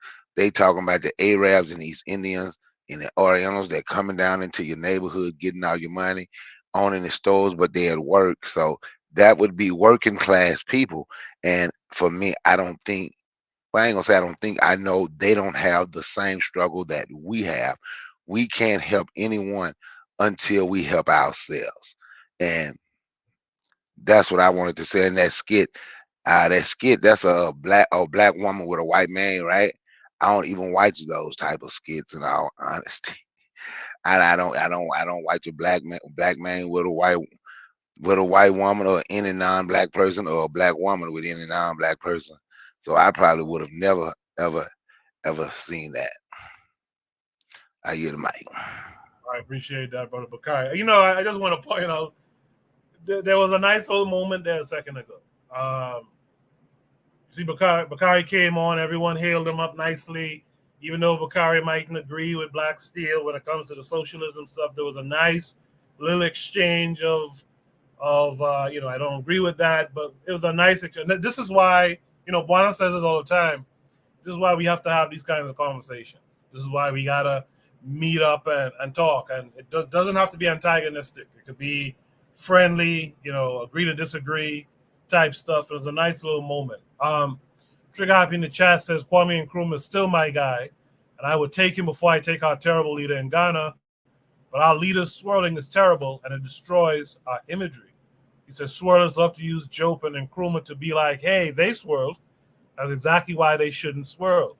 We can't teach about our leaders, and they had a white wife. That's terrible. Is there any last thoughts on this prompt by the panel? All right. It sounded like Bakari wanted to add something. Go ahead, Bakari. No. Go ahead. That's all right. Go ahead. All right. Should be topic number 3. Should be topic number 3 says begging white people is not Black empowerment. This came with a link to YouTube. Yes, this came with a link to YouTube as a Shez Sade video. I kind of like Shez, even though she's a bit pro-Christian person. So if you guys are on Twitter, you'll be familiar with Shez Sade. So be interested to see what she's talking about here. But her video is titled "Begging White People is Not Black Empowerment." We'll watch the video and then we'll discuss it. Black empowerment is not begging white people. I don't know how this is controversial or confusing or surprising, but I mean, I think it speaks for itself. Now, recently I shared that on X and got quite a bit of interesting feedback. A lot of people started feeling like I was attacking reparations, which to me, if you equate begging white people with fighting for reparations, that's already an issue. I definitely believe that reparations is warranted to Black America, given the documented long-term historical effects of systematic racism that have started since slavery and continued even to this day. So I'm one who is not necessarily against reparations, but there is a difference between actually fighting for full reparations versus just going online and complaining every 15 seconds about white supremacy. And let's just be honest, if you're a Black person that has had any form of success, you likely know somebody in your family or a friend or somebody in your immediate circle who uses racism and white supremacy to not take responsibility for their own behavior, right? So that is what I'm talking about. I'm talking about those who like to focus on what other people are doing and like to focus on white supremacy and racism so much that they don't do what is within their immediate circle to try to change their own situation or to try to improve their lives. I don't support that. Moral case for reparations is clear, but the legal argument for reparations continues to be shut down in the courts. And the issue is really quite simple. As brutal or as immoral slavery was, it was legal. It was a legal thing to do in America for quite some time. So going to the government and trying to get them to pay you back or to indemnify or essentially prosecute a crime that didn't exist is hard to prove in the court of law. Because like I said, slavery, yeah, it's immoral, but it was not a crime. And so this is one of the reasons many of the cases over the years, if you actually look at the history, if you look at those who have brought reparations to the court, it continues to be shut down because slavery was legal. So the American government is looking and saying, yeah, it's immoral, but it wasn't a crime. In the legal system, they are not prosecuting based upon morality. They're prosecuting based upon legality and criminality. And because the slave trade was legal, it's really hard to try to argue that it was a crime. Those are the issues that reparations has continued to run into up into this point. This article breaks down the history of reparations, the different legal hurdles that they've experienced up to this point, and why, based upon their work with reparations, they believe that a stronger case is actually arguing the illegal slave trade. There is a ton of documented evidence that shows that Black or Africans were illegally trafficked over to America as late as the 1860s. So their argument is, hey, if you're actually serious about reparations, you're going to have a stronger case arguing that there is an illegal slave trade going on and then prosecuting based upon that. But unless you're taking that angle, unless you are dealing with the illegal slave trade that happened in America for quite some time, then you are likely to run into the exact same hurdles that previous cases ran into. I would love to see full reparations, right? And when I see full reparations, I don't necessarily mean just a check. Look, even Neely Fuller, right, which a lot of Black Americans love to, give their hat off to, when, quote, Neely Fuller himself said that giving a check for reparations is off code, right? He argued for other institutional improvements, other things that would help improve the psychology, the education, the skill set of Black America. But he believed that if Black folks got a check, they would start using it to shoot folks. While I do believe that it's something that Black America is owed, I personally don't believe that today Black America is willing to do what is necessary to actually secure it. Maybe tomorrow it will be different. Maybe a few years from now it'll be different. But I think today Black America is not willing to take the steps necessary to actually secure the reparations. And here is why. What percentage of African Americans, Black Americans, however you identify yourself, what percentage of Black folks in America are willing to sacrifice themselves the way our ancestors did to get what is owed? If we actually understand what it took for Black folks to even get to the current position, it came through resistance, it came through struggle, it came through bloodshed, and it oftentimes came through imprisonment and revolt. The racist white elites didn't just wake up one day and say, hey, we're going to be moral and decide to try to see Black people as humans. No, there is documented history of countless slave revolts that happened decades upon decades, centuries upon centuries. All across the diaspora, not only in the USA, but in Haiti, you had Africans who were fighting. Like, there was revolt and there was constant warfare. So there was literally bloodshed, and there was literally lives lost, and there was literally sacrifice that happened systematically over decades, over hundreds of years before they were even considered legally free, right? And then even after that, we know them trying to get rights to work and to have some of the opportunities we have today also took sacrifice. It also took boycotting. It took people being imprisoned. It took people being beaten. It took, protest. People were organizing. People were sharing resources. People were sacrificing. It took blood, sweat, and tears, literally, just for us to get to the point where we are today. So what I'm saying is America was not established in peace. This current frontier, we know the history of it. Manifest Destiny was, you had a whole bunch of different Native Americans that were genocided, and then you had Black people who were enslaved to build it. This was not a country that was established in peace, right? And none of the rights that have been gotten for Black America up to this time have been really gotten with peace. It's been gotten with a lot of warfare. So you have a documented history of America paying reparations for other people, but Black America, almost 200 years later, is still asking. What I'm saying is that America is already showing its hand. They're showing they have literally no incentive at this point to pay reparations. And then the longer it waits, the less relevant it seems to newer generations who are just like, well, I didn't participate in slavery. Why should my tax dollars have to go?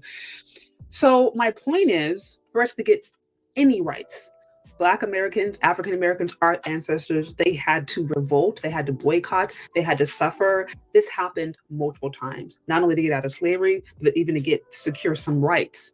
So that was a history up to this point. And America's already shown us over the years that it has literally no incentive and no desire to pay us reparations. How all of a sudden, through conversations online and maybe a conference here and there, is America just going to give it to us freely? If they've literally shown us, for us to have gotten anything that we had up to this point, there had to be long, consistent sacrifice. How is it now just going to be given to us freely? What percentage of African Americans, Black Americans, however you identify yourself, what percentage of Black folks in America are willing to sacrifice themselves the way our ancestors did to get what is owed? Folks can barely get along right now and over here trying to talk about sacrificing themselves and doing all these things and try to secure reparations. It's like, come on now. So again, do I think reparations is owed? Yes. Do I think the current generation of Black America is willing to go through the struggle and sacrifice it would likely take to get it? No. Do I think it's just going to be gotten through just voting? No.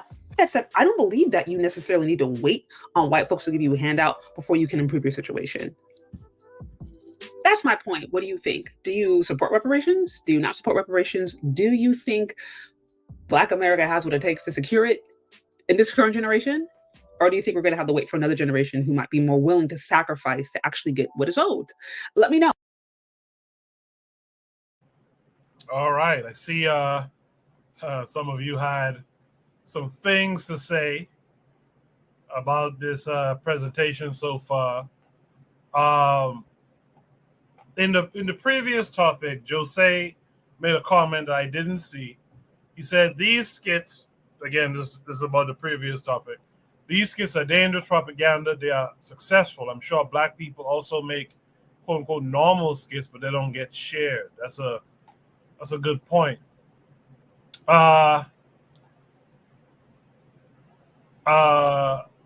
262 Plus says swirlers beg for reparations, by the way. Reparations in this current iteration is begging. War reparations is the best framework and can be used as an organizing tool.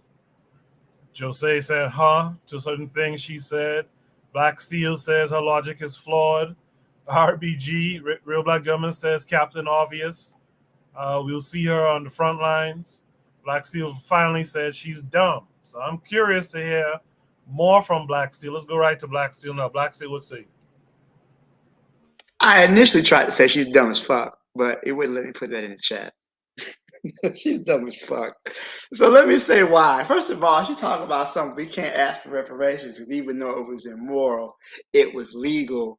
First of all, ma'am, you're dumb as. Just because something is legal at the time don't mean it can't be. You can't ask for reparations. Look at what happened with Germany and the Holocaust.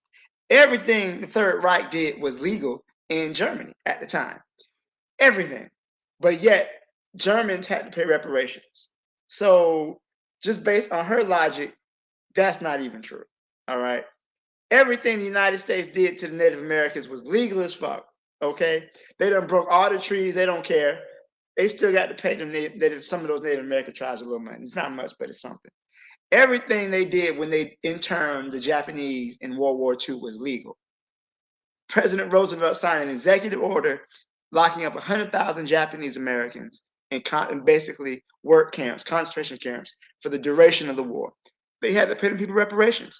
That shit was legal. So I don't know what she's talking about as far as whatever. Trigger happy. The Germans had to pay reparations to Jewish people after World War II. She's saying that if it was legal at the time, even though it was wrong, you don't have a leg to stand on. So by that logic, there's no reason for Germany to pay Jewish people anything. Just going off of her logic is flawed. It doesn't really matter whether or not Jews are exempt or whatever. They still committed a crime against them that was technically legal at the time. Therefore, they shouldn't have had to pay reparations if you're going by what she's saying. So what she's saying is what happened when African people was legal at the time, you shouldn't have to pay reparations. That's dumb as fuck. That's dumb as fuck. I don't know where she's coming up with this. That's what happened when you be all in that religious shit. Because you say dumbass shit like this. Another thing too. Reparations is usually given after warfare, right? Usually after a defeat in battle. But the problem is that white people don't want to give us reparations, and we're not in a position to compel them to give us reparations, right? We can't make them give it to us. We are totally owed reparations, and it's not reparations for just Black Americans, and it's not reparations for the entire diaspora. What Great Britain did to the Africans, to what France, what the Dutch did, the Spanish, all those people, every African here on the continent is owed reparations by what was done to our ancestors. But the thing about reparations is that, number one, it returns you to the condition to where you were before they damaged you, right? So the idea that they restore you to your land, restore you to your culture, give you the idea of just writing Black people a check, here's some money, deal with it. It doesn't deal with any of the harms and any of the pain. right? That was inflicted on us. We can't get our culture back that was stolen from us. We can't get our connections to our family that we lost. But this, are we willing to sacrifice for what? What are you talking about? Black people have never stopped sacrificing for our liberation. But I don't think the question of reparations, it has to come from a position of strength. And I think that's what we're missing. If you're not coming from a position of strength, then you're literally just begging. Please be nice to us. We don't have a way to impose sanctions. So if you don't give us reparations, this is what we are going to do. See, we don't have the ability to do that. Some Black people say, well, you don't give us reparations, we're going to vote for the Democrats or we're going to vote for the Republicans. But the problem is that neither political party is willing to give you reparations, whether you vote Democrat or Republican. I hear some of these FBA saying they're going to vote for Trump or they're going to threaten to vote for Trump to enforce Biden new reparations. Here's the true reality. If an American president was to sign off on some reparations, okay, every white person in this country would vote against him. It would be a landslide because the majority of white people in this country don't want reparations, and Black people don't make up enough of the electorate to force the issue.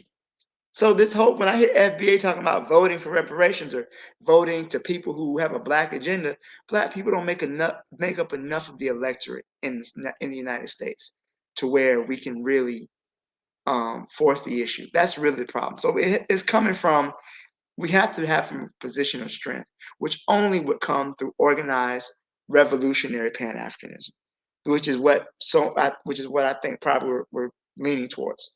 It's not through revolutionary Pan-Africanism, Black people organizing, uniting all African people globally, creating a diaspora into a world force, and then we can come from a position of strength. Give us our reparations. This is what you've done for us. If you don't give us our reparations, this is what we're going to do to you. This is how we're going to make you give us our reparations. Outside of that, white people don't get no reparations. And you can be, everybody, slavery was, just because it was, I'm sorry, just because it was more legal does not make it moral, right? And I think we all can understand that. Legality and morality is two different things. So it doesn't, in the end of the day, that particular aspect doesn't matter. The issue is one of power. Do we have the power to force reparations on these people? The answer is no, we don't, because we're not organized. For many Black people, that's not our goal. We're confused on what reparations would even look like. Would it be a check? Would it be land? What would be the shape of our reparations? Which we completely deserve. So I'll leave it here. I've talked a lot. And I'll let somebody else speak. Thank you. Thank you for that, Black Steel. Yeah, I think, like Trigger said, I think that's where that last part you said about revolutionary Pan-Africanism, I think that's really where she's going with what she's saying. I think she's basically saying that asking politely and, talking about voting and, all that stuff is not it. That it's something more forceful, to put it kind of nicely. I'll be curious to hear what our brother Bakari has to say. Bakari, what say you to this? I agree when she said it's begging.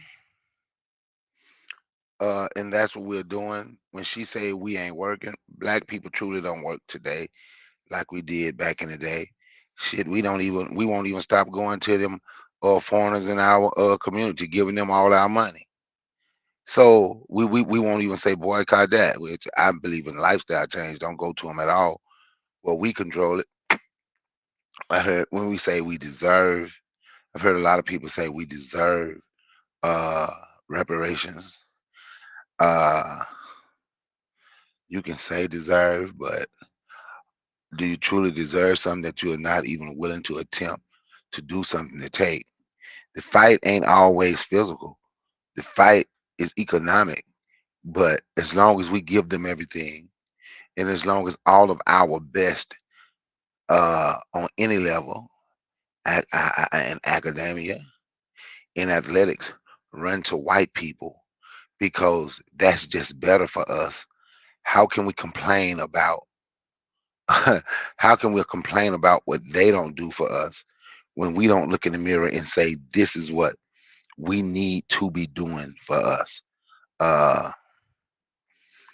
I was gonna ask you to put trigger happy thing on it on the screen, but you read it when he said about us not being citizens. We're legal residents.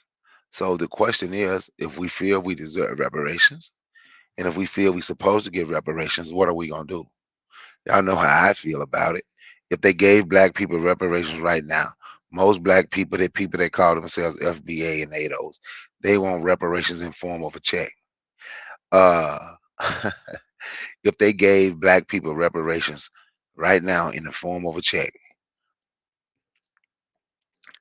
what would they do? The same people that's getting our money right now would get our money when we get reparations. Because I know people say, well, some people gonna start a business. The same people the few that's trying to start a business now. But for the most part, getting a check ain't gonna make black people respect. Getting reparations ain't gonna make black people respect one another. Ain't gonna make black people want to be with one another, and it's not gonna make and it's not gonna make black people want to protect one another. We do need a movement. I agree with Black Citizen. It need to be a Pan-African movement. I agree that if reparations is to be done, it has to be. This is something I've been saying. It has to be a global thing because you look at Louisiana, the French was there. Everybody, we keep trying to figure out the Haitians would have their own fight according to FBA and ADOS. But what about the people down there in Louisiana that was part of the French? So they didn't separate us. They didn't separate us based on, well, you're gonna go here. They just picked up black folks and they worked together doing it. And in that process, they were searching for power. I agree when she said black people talk about white racism, white supremacy, especially white supremacy, way too damn much. We focus on white people more than we focus on ourselves. We can't talk about what we're going to do without thinking about what white people is going to do. So she said some things that I absolutely agree with. So if black people, if we feel we deserve reparations, now one thing I kind of wanted to go against her because she said she agreed with something Neely Fuller says, and Neely Fuller said something about reparations. I almost changed my mind about how I feel. If I was in line anywhere with Neely Fuller, because he's the starter of that damn racism, white supremacy stuff, and he said he calling white supremacy because they are supreme. But it's just a belief. We would talk about religion, being a Christian or a Muslim, those Abrahamic religions. But we haven't let the religion of white supremacy absolutely control us. White supremacy, even if you look up the definition they wrote about it, is just a belief. That's why I tell people I don't believe in white supremacy. I don't. I focus on black supremacy. So if we want to get something done, we are not in our communities trying to create community-owned businesses, right? We're not in our communities trying to run foreigners out economically, taking our money. Because it's not just white folks that's getting out. It's not just white folks that's getting over on us. It's those other people as well that's getting over on us. We have no friends. We have none. And until we figure that out and say, you know what, I'm going to hunker down and I'm willing to go an extra 5 miles to find a black-owned business, yep, you may hold them responsible for what they do because they're responsible for the community like the community is responsible for them. But until we're willing to make that effort, we ain't going to get shit. Pardon my French on your panel. We ain't going to get nothing, and they shouldn't get nothing. If we're not willing to change what we do, if we're not willing to change how we see ourselves, if we are not willing to stop calling ourselves the N-word, if we're not willing to stop calling ourselves slaves, if we're not willing to do the things that we can do to make our situation better, why would white people give? Why would white people give you something to make you better? And actually, it don't make sense for white people. Why would white people give black people something? It would be absolutely, since y'all say they're white supremacists, that would absolutely go against their white supremacist mindset. They bought you here as slaves to get filthy rich off. Now they're gonna turn around and give it back, talk about let's close the racial wealth gap. Anything that we want done, we gonna have to do it. And if we ain't willing to do it, if we ain't willing to take control of our community, if we ain't willing to do what we need to be done, respect, love, provide, and protect for ourselves and our people, it ain't gonna happen. On that, I yield the mic. Appreciate that, Bakari. Let's welcome in Ben Uko. Ben Uko, how are you this week? I'm doing pretty good. Thanks for coming through, Ben. Should be sub number 3 says begging white people is not black empowerment. You've heard what Bakari had to say, and Black Steel, what say you? No, that's exactly what. And Bakari, what's up? I haven't heard from you for a while. I'm good, man. And you? I'm doing good. Got my brand, my own personal brand, a T-shirt. And I did the T-shirt under a black-owned business. So I did that recently for my technology brand. So I decided to do the T-shirts under my own black my own black business to do it with another black man, and it makes a lot of sense too. But again, if many of you were listening to Marcus Garvey too, look at the amount of money that was spent for this whole Juneteenth, this commercialized filth of garbage holiday that they try to use. Oh, this is black empowerment. Oh no, because we just had an event. There was an event here in Minneapolis. We weren't even told about the event until I recently found out just an hour ago. I went to where they had it. They had it at a white-owned, a black-led organization. Had it at a white-owned event hall on Juneteenth. See, boy, that's why we don't get no respect as African people. It's like this, and what the woman is trying to do. Okay, I can see your point, but you're missing some contents. You need to have more of an African style of unity, global unity, and that's what I look at. So anybody that looks at this idiocy, watching many of these Juneteenth events over the weekend, they can't tell me that we're gonna get respect and say, "Oh, respect us." But it's like we really do act, and I have to say, for Marcus Garvey too does say we do be acting like a lot of children. Does everybody agree? Hell no. Go ahead, Ben. Finish your thought. No. I'm talking about the ones that thinking that this is okay to celebrate these reparations and these FBAs and the ADOSs. They are children because you're not getting anything. You're still not getting it, and you'll never get it until we respect ourselves. Look at the amount of money. Just look at what after Juneteenth, we got 4th of July. I want to see how much money in those two holidays they're going to make throughout the whole 4th of July from all the stores. And we want to see how everybody's getting paid. That will value those people more than us. Makes no sense. What's forever? I don't get this that people should know that begging somebody else is not black empowerment. Okay, they might say, okay, they might invite me, but I'm not gonna go unless they don't have us, and the one people that I don't know. I'm not gonna beg them. They don't care. I'm not gonna beg them. No, I'll just do it myself, and that's how I think about it. You're the mic. I appreciate that. Ben. Let's hear from the forecast. Forecast, begging white people is not black empowerment. What are your thoughts? Okay. All right. So I'll say this because to me, it sounded like this sister here was kind of saying double speak, right?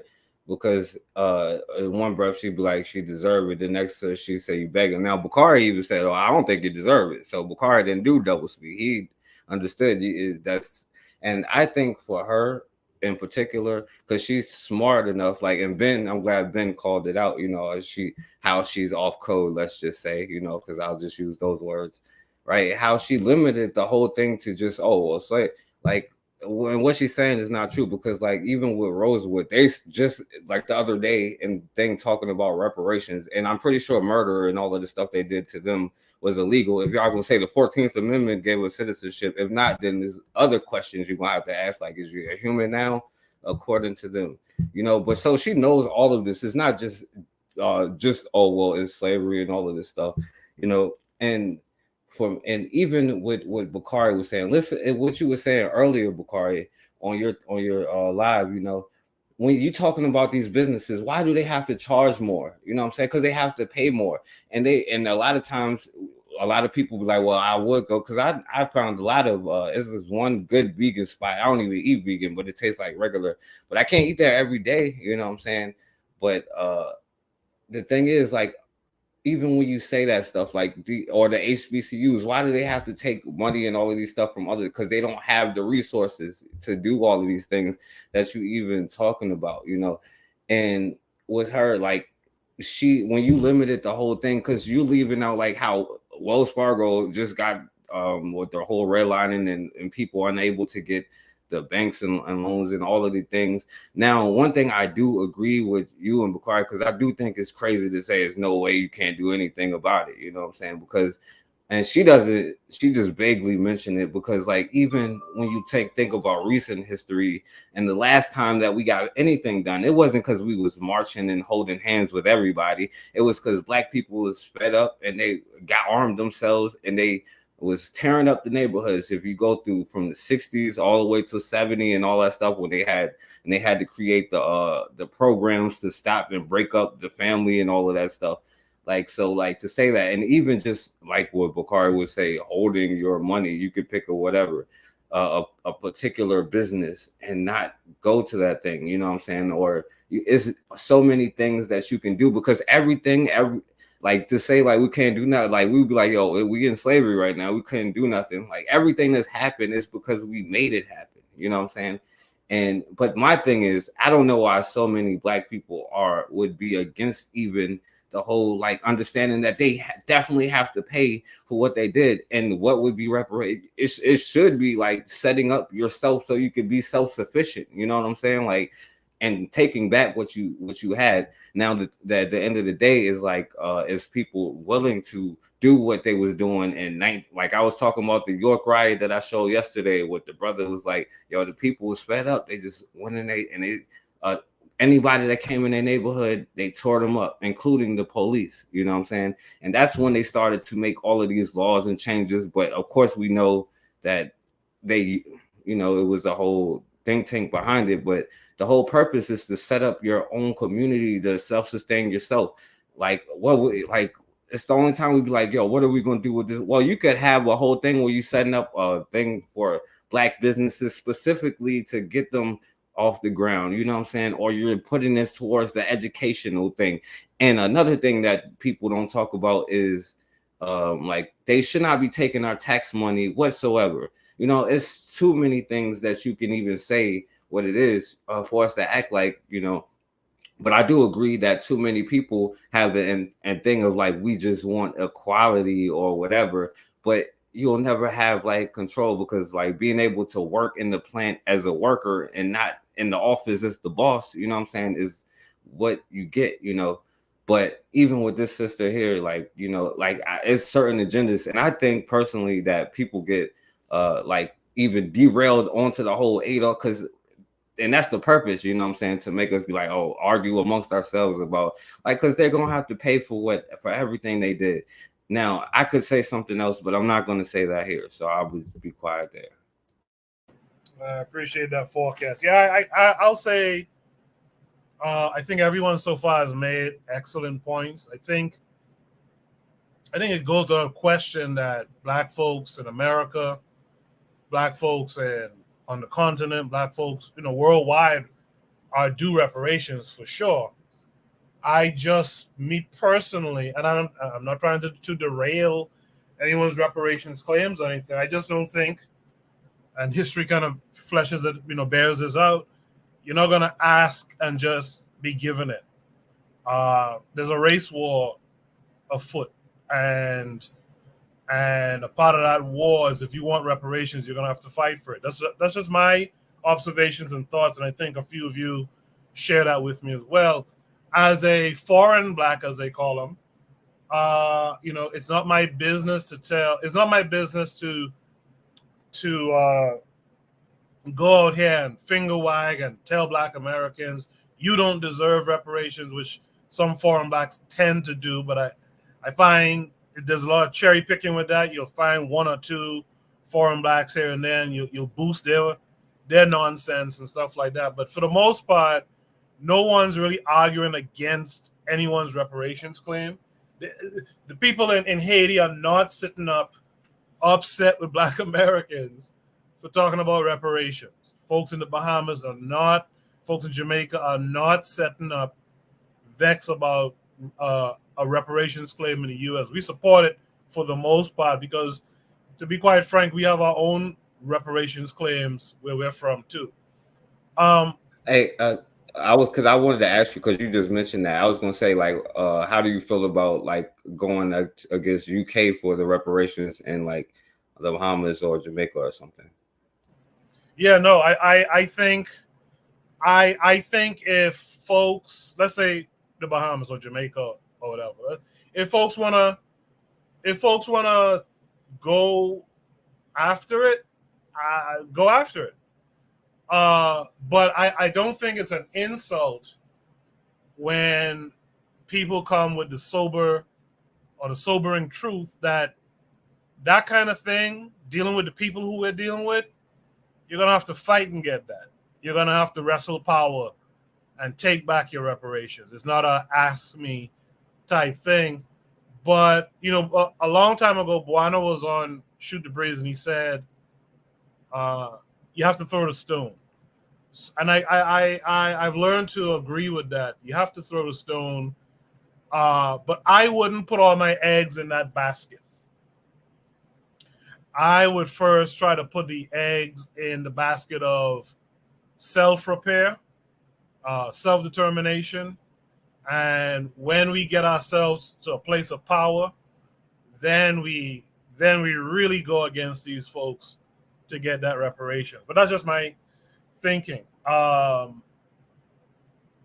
With that said, you know what? Let's go to Real Black Gentleman. Real Black Gentleman was saying some stuff in the chat that I'd like to hear him talk about here. RBG, how are you this week? I'm doing good. I'm doing good. I just because again, I know what she's saying. Look, you're not going to stop people from voicing it, you know what I'm saying, openly to all and sundry, you know what I'm saying? If you got a great, you're going to mumble a little loud. And, as much as she's talking about, like, I've had my eye on this little Shay Sharday. Like, I don't even know if she's American, right? But like, you can use force and you can also use finesse. And you know what I'm saying? I just, you know what I'm saying? I think what we're trying to do is finesse it. And it's not a direct kind of a way of trying to get this money, but just us raising it up. And just on the flip side, there's a lot of white suckers out there who's willing to give money out. Our thing is just trying to focus that money towards, you know what I'm saying, Black people. And if we can just get a whole enough of it and just keep going with the hustle, it's a finesse. It clearly is a finesse. You know what I'm saying? But it's a righteous finesse. And I'm not going to sit here I haven't joined in Cobra. I'm not a member of Cobra. I'm not going to down them at all. I think it's incredibly noble. I want to give them all the praise I can. I'm not going to, I can, in my next breath nitpick, but I can also say that nitpicking is a minor aspect of it, and I can forego even the nitpick. You know what I'm saying? If need be in circumstance, I can, have my own problems with someone, but for the sake of solidarity, you know what I'm saying, close ranks, so to speak, right? Under, with mixed company. You know what I'm saying? Like you're not gonna, you're not gonna get the money in you're not that frontal assault idea where we're gonna do like slash everyone's heads until like, there's no more combatants, and then we'll just take the spoils. That's daft. Any strategist could see like, and then what, and then what? So it's like, Black people is going to get our money, you know what I'm saying, by hook or crook. It's going to happen. Maybe it's not as much as we want. It might not be a direct way, but I think the only thing that, not speaking isn't going to get you paid. It's not, closed mouth don't get fed. So anyone who's out here, even if they're just on their whatever time that they have, and they're out here vocalizing, if they're doing it in big ways and they're really promoting it and protesting out in the streets, and maybe nothing amounts to it that day, but I bet you they'll have a little bit more grind in they step about the rest of their work, and they're going to get theirs.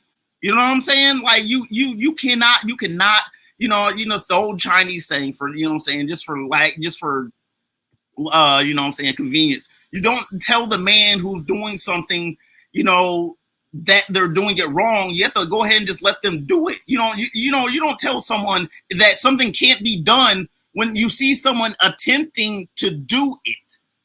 That's all I got to say. I'm a pass. No, RBG, I really appreciate what you said. I like it. It made me think that, at the very least, it's the visibility thing. I think the thing that would be great to include in it is the revolutionary aspect of we're raising this awareness. There was a wrong committed. There should be some compensation for it. There should be some compensation for it. And so we educate our people that wrong was done. We should be paid back for that. I think the part that's missing is the notion that folks that you're going up against, all of that pleading and telling them what they did, they know what they did already. They already know. You ain't got to go through that. I just think we need to band together, like Trigger Happy is saying, put together all the reparations claims, make that a thing to tell our people, to tell our children, this is your enemy owes you, and we need to work towards how we're going to get that back from them. By the way, you guys hit the like button for the episode. Hit the like button. I would appreciate that. Let's welcome in Kofi this week. Kofi, how are you this week? Doing good.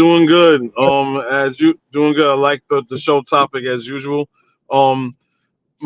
Again, as a so-called foreign black and tether, right? I have, because not our brothers here on the panel here. I'm not talking about them, but everyone that claims to be FBA and stuff like that, they're sensitive. So I gotta give the disclaimer, saying like, as a foreign black, right? As you would say, Kuku is I have I want all of us to get reparations, because you gotta understand is once one domino fall of white supremacy, they all have to fall.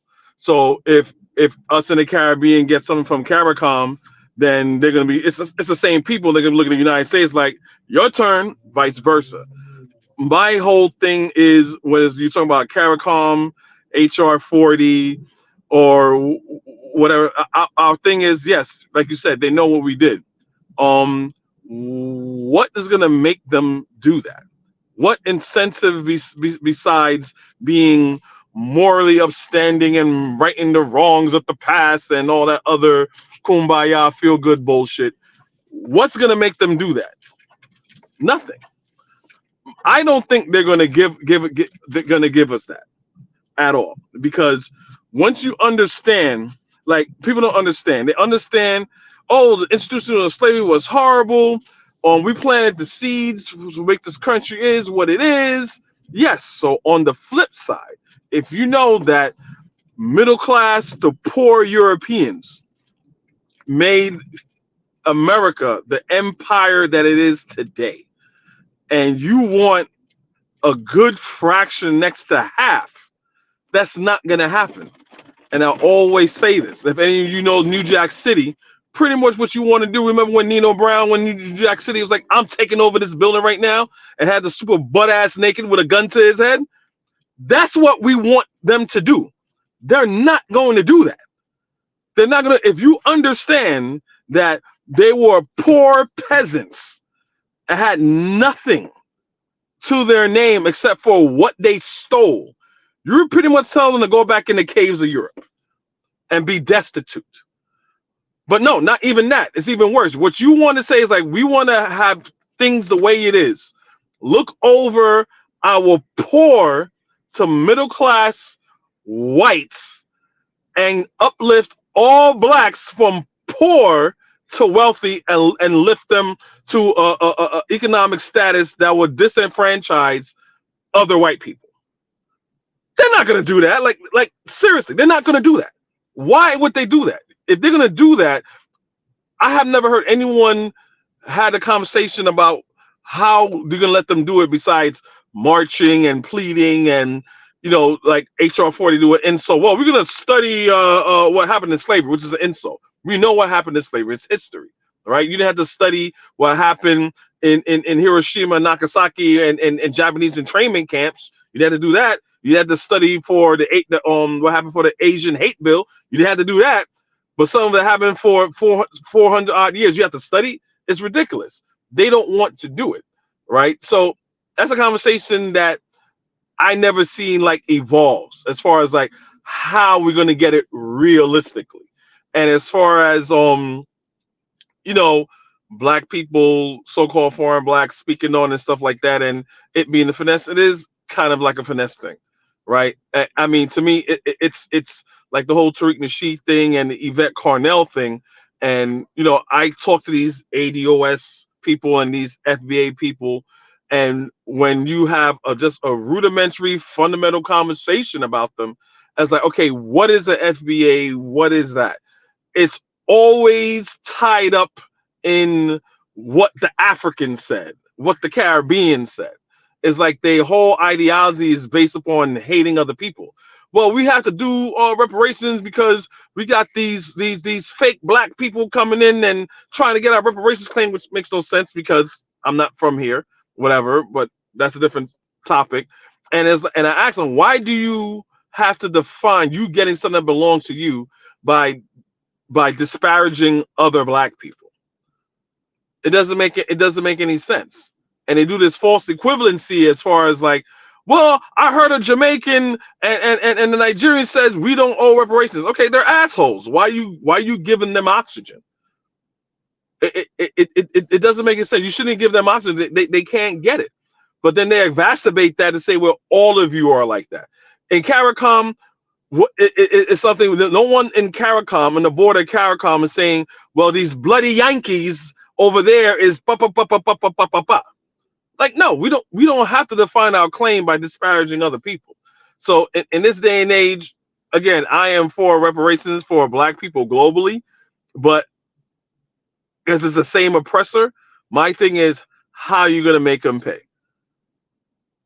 How are you going to make them pay? That which is the question, and I'll leave it at that. I appreciate that, Kofi. Make sure you guys are subbed to Kofi the Black Critic on YouTube. Make sure you sub to Kofi's channel. With all of that said, I think I got to everyone. Yeah, with all that said, Buana, you've been listening to everything everyone else had to say. Is begging white people, is it not? Begging white people is not black empowerment. What say you? So I could try to see if I can be as concise as possible because I know you're ready to go to the next point. So when some people say that we don't have a claim or we shouldn't open our mouth to Caribbean people in terms of the reparations discussion in America. what I would say to that is America is not older than many colonies, slave colonies in the Caribbean. And historically, what happened is a lot of the monies, a lot of the institutions, that was created in the United States, like Harvard University, which is a premier educational institution, a lot of them got the endowments from the monies that they received in Caribbean plantations.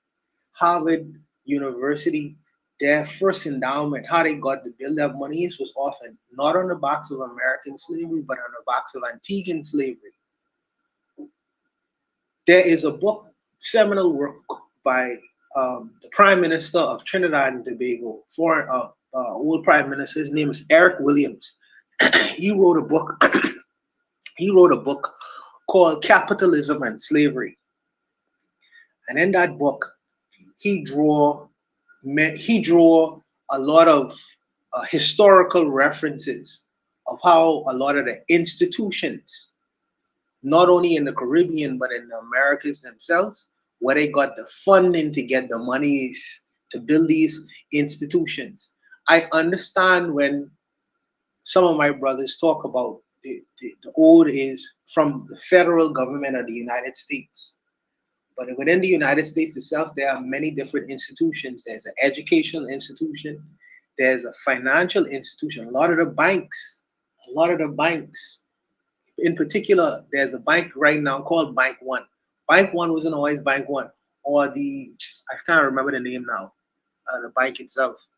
But a lot of these banks got their funding off of the backs of Caribbean slavery, not American slavery. Sometimes when some of my brothers say that we need to go other places to get our monies, that's not really historical, because some of our monies are owed to the institutions that were built within the American society. Maybe not the federal government, but certainly the institutions that exist within the Americas itself. So some of our monies, if you say this idea of reparations or call for reparations, we ain't only going to England. Some of our money mixed up within the institutions of America itself. But needless to say, that's neither here nor there. That's neither here nor there. I find it interesting, this conversation itself, because sometimes the brothers think I go soft in terms of warfare, confrontation, fighting, all these other things. And this is where I feel like my brother Bakari shined the most, because he always talking about confrontation, fighting, getting in the midst of things. You know what I mean? And if you're going after the money, if you're going after the gold, if you're going after all the wealth that America has acquired, you have to go by the same means and how they get it. Practicing gunboat diplomacy. This is where the real war argument is. Because as many of the brothers would have stated on this panel tonight, asking for it ain't gonna help. Going to court cases, the last case that I investigated in terms of reparations, where they took the federal government to court in terms of trying to sue for reparations. The lady's name is Deidre Farmer Pellman, P-A-E-L-L-M-A-N-N. I looked up the case, and I would ask all the brothers who are interested in the discussion itself, look at the legal reasonings and see why the legal argument for reparations, why they didn't agree to it. Because that's where some of the fight is going to be. If you're asking the federal government, if you're taking them to court in terms of reparations, you got to find out what the legal arguments are and why it wasn't sufficient to say, okay, so we as the people of the United States say that these people should get reparations, because it's already been fought in court, 2006. Look it up. Look it up. You know, I believe that reparations is owed in terms of getting money, but on the basis of morality, that's not how the country was formed. You're dealing with, I don't know if the brothers them agree with me when I say this, but you're dealing with a criminal empire. You're dealing with gangsters. Gangsters don't pay back money to their victims. It never happened. You have to speak in the language in which they speak. You have to talk in the language of war. They come here and they take over the territories. They murder, maim, and they do what they did. So if you want that money, you have to do it like how they do it. Asking is not going to cut the mustard in this kind of conversation, especially when you talk about the wealth of America. When you talk about the wealth of America, they get it through gangsterism. So if you don't speak in the language of gangsterism, if you speak in the language of being civil and all these kinds of things, you're having a different kind of conversation. I understand. Like I say, I truly want all my brothers. The black world in the United States, in terms of their agenda, is not consistent with the black world in the Caribbean. The Caribbean saying that they want to be a republic. The Caribbean saying that they want to break away from England and France and stuff like that, and they want to be self-governed, even though they used to call themselves independent a long time ago. Now they talking about being a republic now, which is a whole nother kind of discussion. And I'm nervous about that discussion because I have my own issues with that. But the black world in America saying that they want money. I'm saying that how they going about it, you have to speak the language in which they, I believe, this, like I say, this is where my soldiers come in. This is where Shaka Zulu, who listen to us, this is where Brother Bakari, when they talk about confrontation and war and serious kind of struggle, which we can't have these kinds of discussion on YouTube. When you talk about taking back wealth and land and things of that nature, we having a whole different kind of discussion. But like I say, I want to be brief because I know everybody went kind of long and I want to kind of move on to the next subject. So I'll stop right there. I'll leave it right there. I just want to add something real quick. Juana. You talk about the same Eric Williams that wrote from Castro from Columbus to Castro? No, I think somebody else wrote from Columbus to Castro. I don't think it's Eric. That was Eric Williams. Was it? Yeah, it was Eric Williams. I got the book. Okay. I thought it was someone else, but it might be him. But he wrote Capitalism and Slavery, and in there he outlined many of the institutions and the monies that the American institution was built off of. Like J.P. Morgan, Fleet a Bank. lot of those things, many of the insurance companies. But we have when you talk about reparations in terms of Caribbean. The Caribbean, we would have to go after the corporations, not the federal government itself.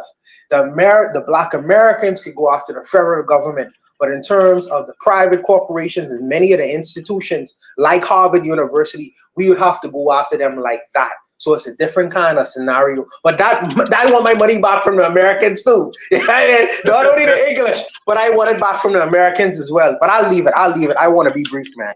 Yeah. AIG is a big insurance company, and they were involved in slave trade and J.P. Morgan.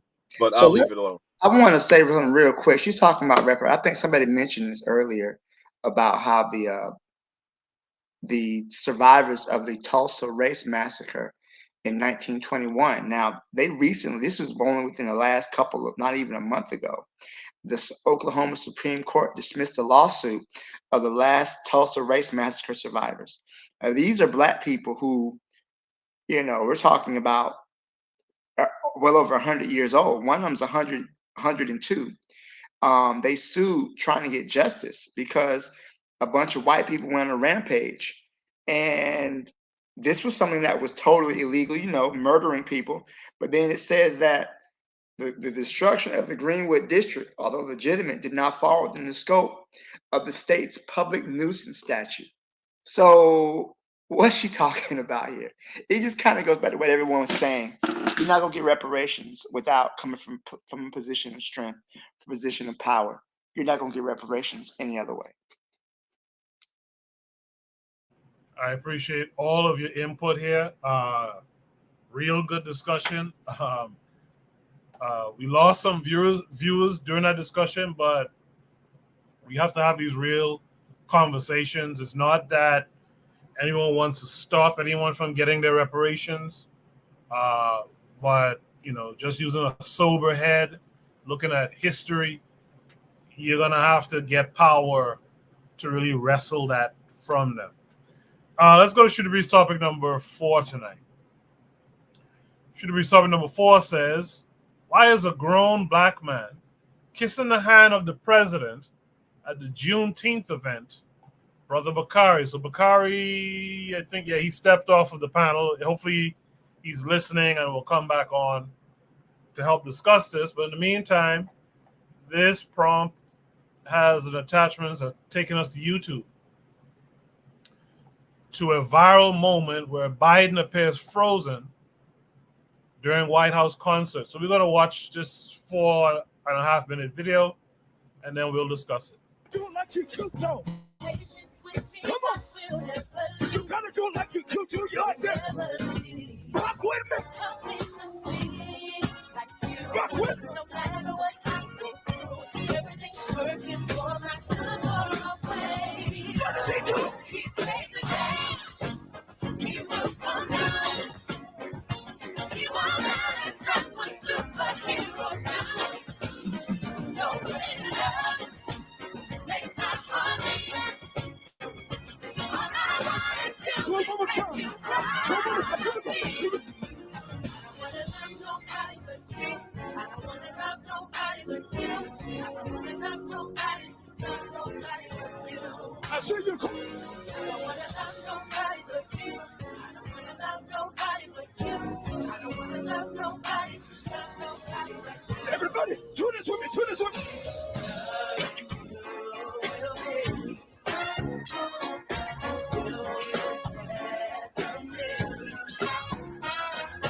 That's how it's supposed to be.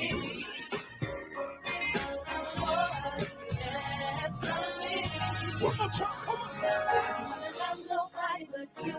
I don't wanna love nobody but you. I don't wanna love nobody but nobody but you. I don't wanna love nobody but you. I don't wanna love nobody but nobody but you. Jake, what does he do? He saves the day. He will come down. He won't let us not what superheroes do. Jake, I want him to no greater love. Love like this makes my heart beat. For the rest of my life. All I wanna do is make you proud of me. He saves the day. He will come down. He won't let us not what superheroes do. Are you enjoying yourself? Greater love makes my heart beat. All I wanna do is make you cry. One more time, let's go. I don't wanna love nobody but you. I don't wanna love nobody but you. Bring it back, come on. I don't wanna love nobody but you. I don't wanna love nobody but you. I don't wanna love nobody but you.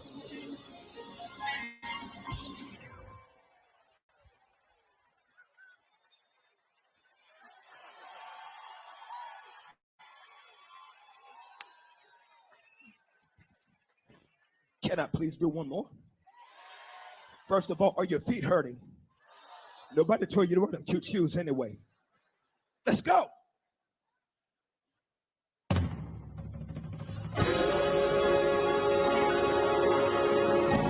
I want to see you enjoy yourself on this one. I want to see you enjoy yourself on this one. Are you ready? Time. Today's a new day, but there is no sunshine. Come on, I gotta see you. Nothing but clouds, and it's dark in my heart, and it feels like a cold night. It's Juneteenth, y'all. Today's a new day. I need to see y'all party. But where are my blue skies? I need to see some black folk party on the grass. Come on, let me see you party on the grass. Tell me it's all right. I need to see some black folk on the grass. I almost gave up, but come on. I need to see some black folk on the grass. It's Juneteenth. Let me see some people on the grass.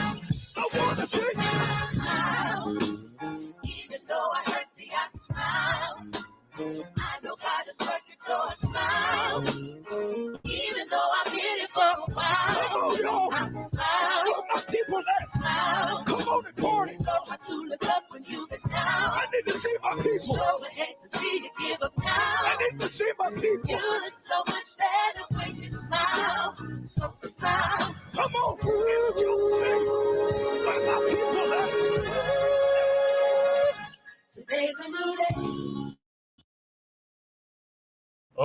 fuck's sake. I'm glad that ended when it did, finally, because I was, man. Talk about embarrassment, like a few of you said in the chat. This is too much, according to Black Steel, man. The Muse Observer is here with us tonight, saying it was just awful in so many ways. You know, I'm looking at this thing, and I know they're trying to highlight Biden appearing frozen. You know who I kept looking at? Never mind the black guy in a dress. I kept looking at how corny Kamala Harris is, man. God damn. And is that Kirk porn addiction Franklin who's officiating this shit? My goodness. Yeah, that's Kurt Franklin. Yes. Yeah, my goodness, man. This is bad. This is bad stuff. But you know, a side note, really and truly, are they giving us this guy, this white man here to vote for, and another old white guy, Trump, to vote for in the American election? I mean, come on, man. This notion of the lesser of two evils has to stop. I don't care where it is. It has to stop. Side note, I want to have a quick question. I saw that Hubert Ingram, former Prime Minister of the Bahamas, was rushed to the hospital the other day. Did he recover? No, he's fine. No, he's fine. He's fine. It wasn't anything serious. He's fine. But they old, brother. They old, man. They old. Yeah. These guys are old, man. Come on, man. Anyway. I'd really like to start with the forecast. I haven't heard him in a minute. Forecast. Let me know what you think about this grown black man kissing the hand of the president at the Juneteenth event. Well, I don't know if it was a Juneteenth celebration or the parade, the rainbow thing, you know, that they have that month. What a Pride Month. They were celebrating Pride Month. It could have been Pride Month. I don't know. But I will say this, you know, because I know that they put Bakari in this because they are like trying to go at Biden. Like they wasn't just having the girl up in like KFC or whatever chicken place with, you know what I'm saying, Trump or whatever, you know. And I said, you know, the first one to go to a watermelon patch will get my vote. So I don't know. That's all I can say about it. And oh yeah, by the way, and yo, it's like Bawana comment is what I'll say. So the black man in the dress and the woman with her white husband. She's not a black woman though, but and the woman with her white husband, and they singing about loving white Jesus, courtesy of Kurt Franklin. So yeah, that's the whole thing. Yeah, some wild. So yeah, we got to be clear about Kamala Harris is an Indian woman, not a black woman, or at the very least a mixed woman, Brahmin Indian, and her father was Jamaican, I think. Man, this was bad. This was cringeworthy. I might have to take a shower after this one. Thank you for that forecast, Kofi. What say you? Yo, Coco, me and you were thinking the same thing. I even didn't see that thing in the dress. I was looking at Kamala Harris and her white husband all off beat. You try to keep it with the beat and the rhythm, but God bless his heart, you know. Because when I said, man, in the dress, I kept looking at Biden kind of frozen and Kamala Harris with her sister girl act, you know. But the whole kiss of the hand thing or whatever is like, I don't get. And it is Juneteenth because Kirk Franklin said, you know, he said, oh, come on, put your hands together for Juneteenth today and all that. So Juneteenth and Pride Month is all in the same month. So it's like, you know what? Put all them niggas together. Just put them all together. So this cluster fucking nonsense is what we get. And to the brother that went before, yes, that is it. You know, black people worshiping white Jesus, and it doesn't do anything. Like it doesn't do anything. Not to demean the holiday or anything like that. You know, they gave us a bone, but it's a federal holiday, and all people are gonna do is capitalize on it, right? And we're not gonna get any money. So how do we make out? We get a free paid day off. Here in Brooklyn, in downtown Brooklyn, in the more liberal part of Brooklyn, where, you know, they celebrate everybody, inclusion, everything. They had like a little bakery by some white people had a little bakery. So next to their LGBTQ flag and stuff like that, they had Happy Juneteenth and coming for a Juneteenth cake. You know, they're all capitalizing on it. And where is that money going? Into their pockets. So it's like, I'm gonna Cuckoo, you're my brother, but I have to push back a little bit because you know I'm a political guy too. Yeah, Biden and Trump, they're old. This is a geriatric campaign. But there's no equivalency as far as like what Biden is and what Trump is. Biden and all his faults. There's still no equivalent to far as, well, you know what? If you vote for Biden, it's like voting for Trump. If you're voting for Trump, it's like voting for Biden. That couldn't be further from the truth. Politically speaking, I am left to Joe Biden, but I'm not the extreme left, right? I'm more of an independent, right? So from a political standpoint, Biden is the pawn in order to get shit done to get over this hump. Where versus you got people on the right, no, Trump is the king, and he needs to do a checkmate, and that'll be our king. So just because I'm for Biden, for the lack of a better word, doesn't mean I'm pro Trump. Just because I'm pro, I hate Trump doesn't mean I love Biden. You know what I'm saying? So, I just want to say that because me, again, I ingest a lot of political, a lot of media. I mean, I think Black Steel a couple weeks ago we were talking about Project 2025. The things that Trump has said as far as like, Africans come from shithole countries, and he's doubling down saying, well, yeah, all the Africans and Chinese, they're coming from insane asylums and they're poisoning the blood of America. There's nothing with Biden saying that. There's nothing Biden was saying that. If you were every progressive legislation that has been that's been come, I mean, there's still things that need to be done, but every progressive legislation has been in the vehicle of the Democratic Party, right?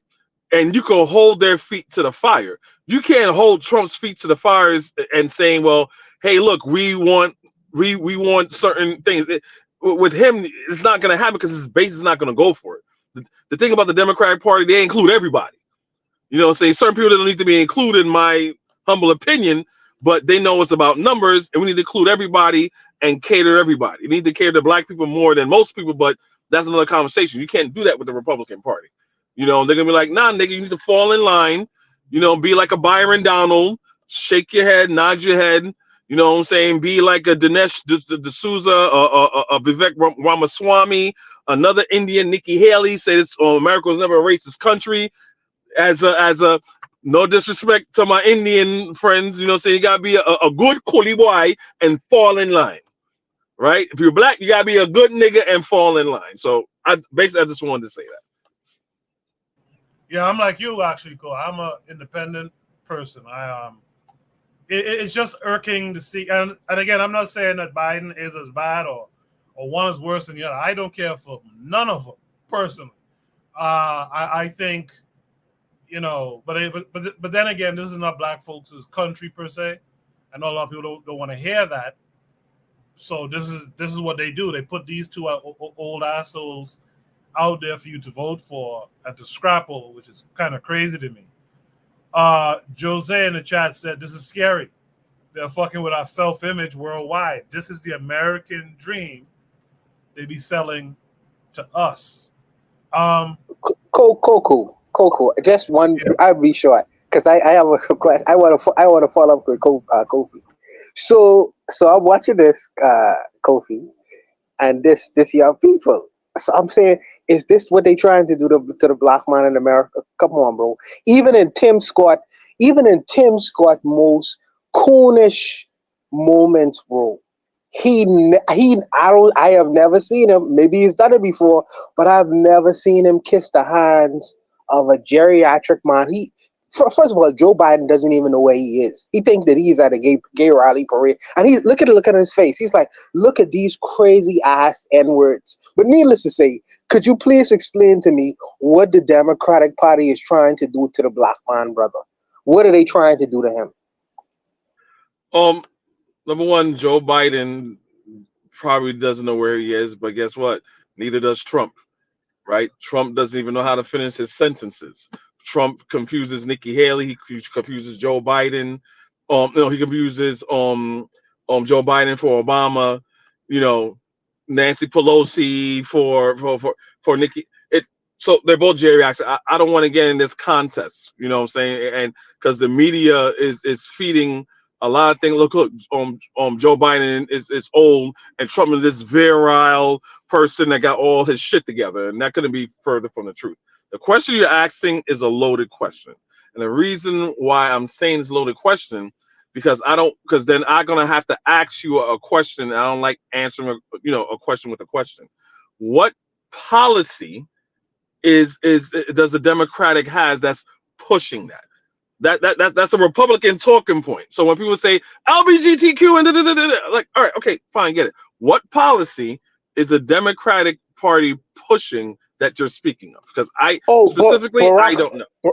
Barack Obama has already passed the bill that is allowing for gay marriage. That gay marriage bill has already been passed by Barack Obama. Yes. So that policy is already been done. That's done and dusted. But I'm asking you, what image are they trying to put on the black man in America, where they allowing this man? By the way, he was in the front. They don't even have him in the back. So they trying to say, okay, we are inclusive. But I'm asking the brothers, my Democratic brothers, even Black Steel, inclusive of what? Because is this the representation you all trying to put out? This guy with kissing the president hand in a dress, and come on, bro, come on, man. This does it. This is all that political. Now there is no so you're conflating two things that don't belong to each other. So when Barack Obama legalized gay marriage in the early 2000s, that was for all gay people, gay men, gay women. It had nothing to do specifically, exclusively for black people only, right? So one of the things black people, he was like, your typical, right? He was a good president. He was your typical president. He didn't do anything external. I mean, he did things for women and things of that nature. He never did anything specifically directly for black people. It was pretty much trickle down economics. Okay, you Negroes will get it. Giving women, grants and things like that, and jail reform and drug reform, things like that was a trickle down effect, right? Republican Party never did anything like that. So you're conflating two things that has nothing to do with what Barack Obama did. You have to understand, if you go on not trying to promote my channel, but I was gonna do a live and talk about, because it's today it's Gay Pride Month. On my show that I did, it was called "Why is FBA Overwhelmingly Gay?" Right? You'll see the thumbnail looks like an LGBTQ flag. You have to understand, it's going into the history of what this country is, right? You're always going to find a patsy, you're always going to find a fool, no matter what the society is. But when you're a black person living in America, so let's go way back to Flip Wilson. If anyone know who Flip Wilson is, Flip Wilson, I was basically doing a history of black males being emasculated, right? Emasculated. It's been happening since slavery. And there's always a slot there for a black man to emasculate himself, from Stephen Fetchit to Flip Wilson to Wesley Snipes putting on a dress. Those people always existed. This is not something that what you're trying to say is like, well, the Democratic put a policy in place so all these people could come out. These people were always here. They were always here. Richard Pryor is bisexual. And Richard Pryor, one time I was surprised, he was also in a dress, right? Hold on, Kofi, hold on 1 second, just 1 second. I'll let you rock. I'm gonna be very quick. So in America, that we represent 13% of the population, And within that 13%, there's a small minority who consider themselves LGBT. There are much more white people, white homosexual men in America, cross-dressing men, than black homosexuals that exist in America. But it just so happened that this black man finds himself next to the president of the United States in a white dress. The statistics and probability would be there would be more likely that a white man in a dress with long hair should be next to the president as opposed to the black man. But yet he finds himself there, even though statistically he is in the minority of a minority. You think that's by accident? Juana, he's a celebrity. No, I didn't say what. That's the first. I said this is political theater. They're putting, just like when Trump. Everyone knows that most black people are not supporting Trump. They're not for Trump. But when Trump has his crazy rallies, all of a sudden, black people. Trump went to a quote unquote black church in Chicago. There was nothing but white people in the audience. Same white people that follow him to all his rallies. That's what I said. Both parties do it. The only difference is Republicans hypocritical in this way. The Republicans are like, nah, we ain't having no faggots or no gays or no transgenders, but they'll fuck with Caitlyn Bruce Jenner, aka Kate Jenner, and she's a Republican, but they accept her or it or whatever. And she's the biggest trans person in that's popular trans person in the United States, but she so happened to be a Republican, a part of a party that doesn't like who or he or what is. Again, to be a part, if you're not a straight white male and you're a Republican, you have to demean who you are as a woman, as a black or brown person, or a gay person. That is the Republican falling line because it's conservative, right? That's why they call it right wings. It's conservative. What they are conserving? White evangelical Christianity. Right? If you don't fit that bill, you have to dehumanize yourself. So I don't know. I hope I answered your question. All right. I appreciate that, Kofi and Buana. Buana, I'm going to come back to you later on because you're the anchor of this topic. But in the meantime, let me hear from Black Seal. Black Seal said it's Billy Porter. I didn't realize it was that freak of nature, but it's Billy Porter. He's the new Cinderella. He's the new Cinderella. Y'all are killing me tonight, man. So yeah, man, this is Billy Porter. You know, he's an actor, activist. You know, gay rights dude. I think is he the one playing James Baldwin in a movie? Yeah, he's petitioning for it. Yeah.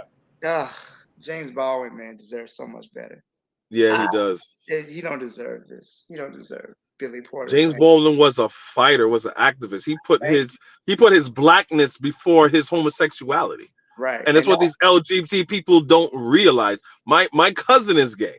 And I had a conversation with my cousin. He's like, look, nah, I be around all these white people. I let them know I'm a black man first.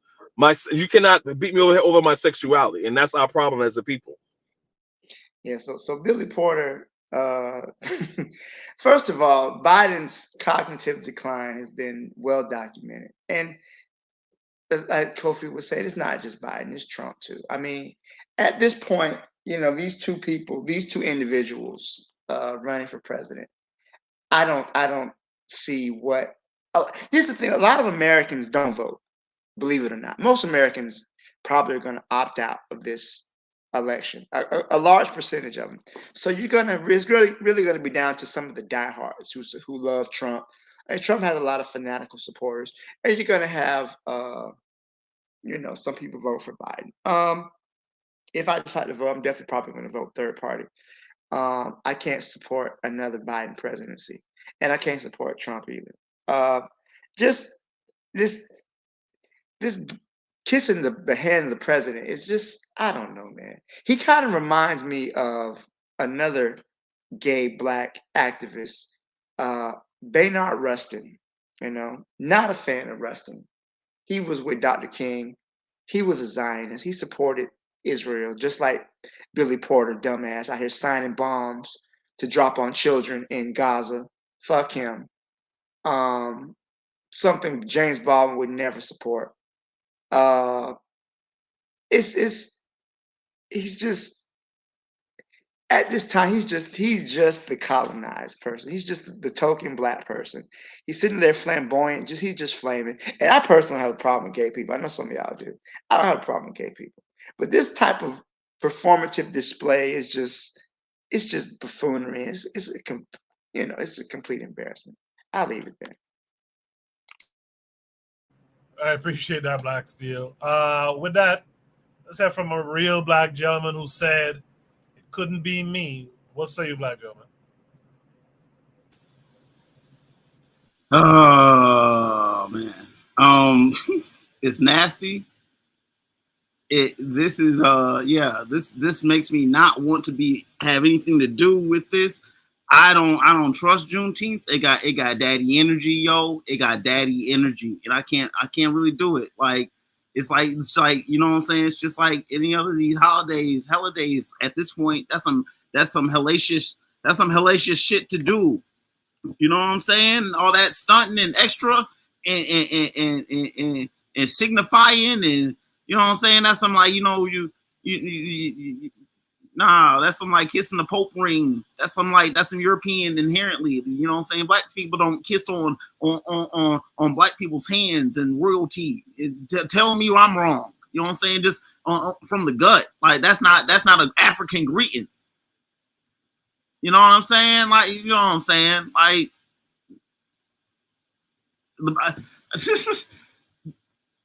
that's messed up, man.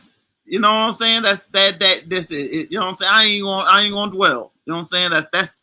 I can't even do Juneteenth. I've never really been a fan of it. Naturally, black people ain't, you know what I'm saying, celebrating white folks coming. Look, I'm just gonna leave it at that, man. I feel your frustration. RBG, for real, I do feel your frustration. With that said, that takes us to Buana. Buana, you heard everything everyone else had to say. What say you? Oh, I know people think that I'm a Caribbean savage, but in terms of people's genitals, people could do whatever they want to do with their genitals. That's not my say-so in terms of what they decide to do. But when you are used by these major institutions, political institutions, to put an image out there that is unbecoming, then you have to ask yourself some fundamental questions. You have to ask yourself some questions, man. You know, what are you willing to do for clout? Because I don't know if he was paid to stand up next to the president and doing what he's doing right now, or if he was just trying to get clout because he's a so-called popular person by these people's standards. And for me, you have to ask yourself, because there are some gay people who would never do anything like this. Black folks. There are some gay people. It's a guy named Cleo Manago, very famous political guy, you know, and I don't see him doing these kinds of things. You know, with all these white men around him, looking at him like he is insane. And I think that you are trying to establish yourself. You're trying to maybe you don't give a shit about his community. Maybe you don't give a shit. Well, if he considered the black community his community, because I think that he's married to a white man anyways. So I think that but these people are very dangerous because I consider them to be useful idiots. And you can't be a tool at nobody. Don't let nobody use you for their own purposes and agendas. You know, because this will last you forever. And he have AIDS anyway, so he is, well, but I just think that we shouldn't be willfully used by any groups of people. And we should exemplify the best of us. And if you can't act like the best of us, go put someone else in place. Go put a James Baldwin in place. Because I don't see James Baldwin, as Black Steve was saying, would do anything like this. I can't get into your bedroom business, but politically, he would never find himself here in a public space. Because you are representative where you want to be or not for many people, especially in your homosexual community, let alone the black community, because you have the same face as me. So you need to consider some things when you do certain things publicly.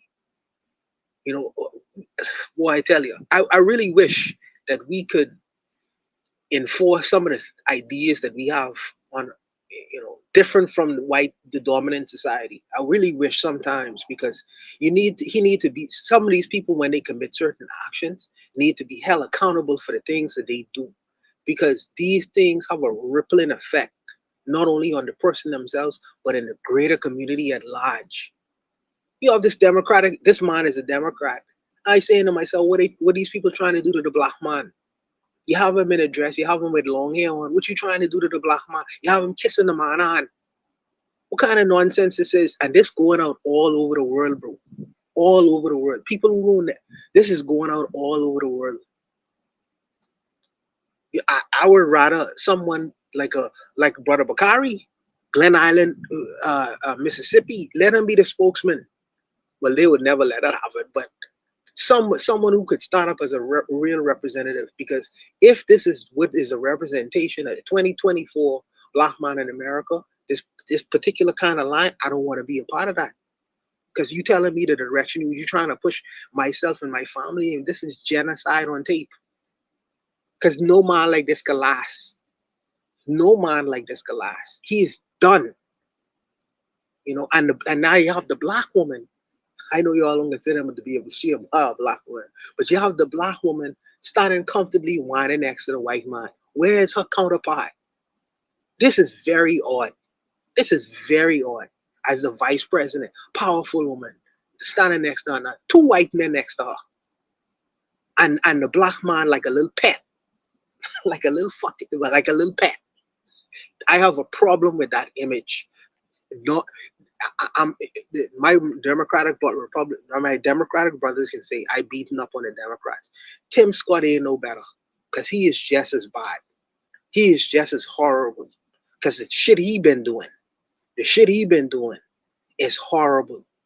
But some of my brothers, when they get before the world, they need to really sit down and consider some of the things that they're doing, because it's not only affecting just them. I'll leave it there, Kuku. I appreciate that, Buana. Hey, by the way, you guys join the Discord. You can post your topics that you like to see discussed, or if you're a regular panelist, you could post your discussion. You see Black Steel, Buana, and them always post their topics. And let me say this too: if you read something interesting, maybe you read one of Oni's books, or maybe you read a shout out to Oni too, by the way, or maybe you read Blueprint for Black Power, and there was a certain excerpt you like. You can post those, and we can discuss those too. We don't always have to discuss current topics. We could discuss anything from Garvey's writings if you want to. So join the Discord today. Click the link. Join the Discord. Post your topics as well. Is there any last comments for this topic? Yeah, I got something. I got something I got to do real quick. Hold up. I prove you lost already. Hey yo, pass me the weed for my ashes out. Hey yo, you faggots, y'all need to kiss the motherfucking ring. He's wildin'. Real black gentleman's like, real black. You better drink it. Don't do that. I'm just saying, it's like it's over. That's so low. Bro, it's so low. Bro, it's a copyright strike. Don't do that. Don't do that. Okay. Right now. You know what? Allow me to squeeze in this last topic for tonight. It's a short video. I think it's an interesting conversation to have. We could extend it another week if you guys want to, but we still have a few minutes left.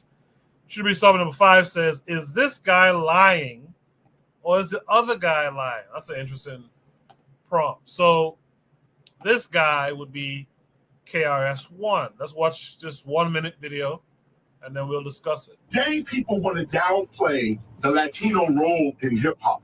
Yep. They are so stupid. Yep. Women. Hip hop would not have existed without them. Without specifically Puerto Rican. And specifically, Cubans were here, Haitians were here, Dominican Republic was here, everybody was here. All of South America been in the Bronx, okay? But Puerto Ricans in particular sided with the black folk here, and the Jamaicans were coming in as well. And this group of Puerto Ricans, Jamaicans, and American blacks made hip hop. Not American black, not Puerto Rican, not Jamaican. All of them made the culture.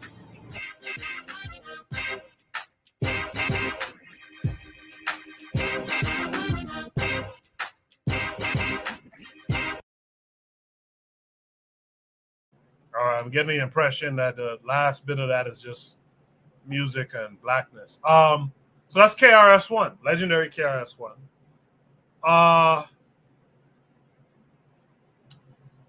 So he's the first guy. Is this guy, KRS-One, lying? Or is the other guy, that'll be Tariq Nasheed, lying?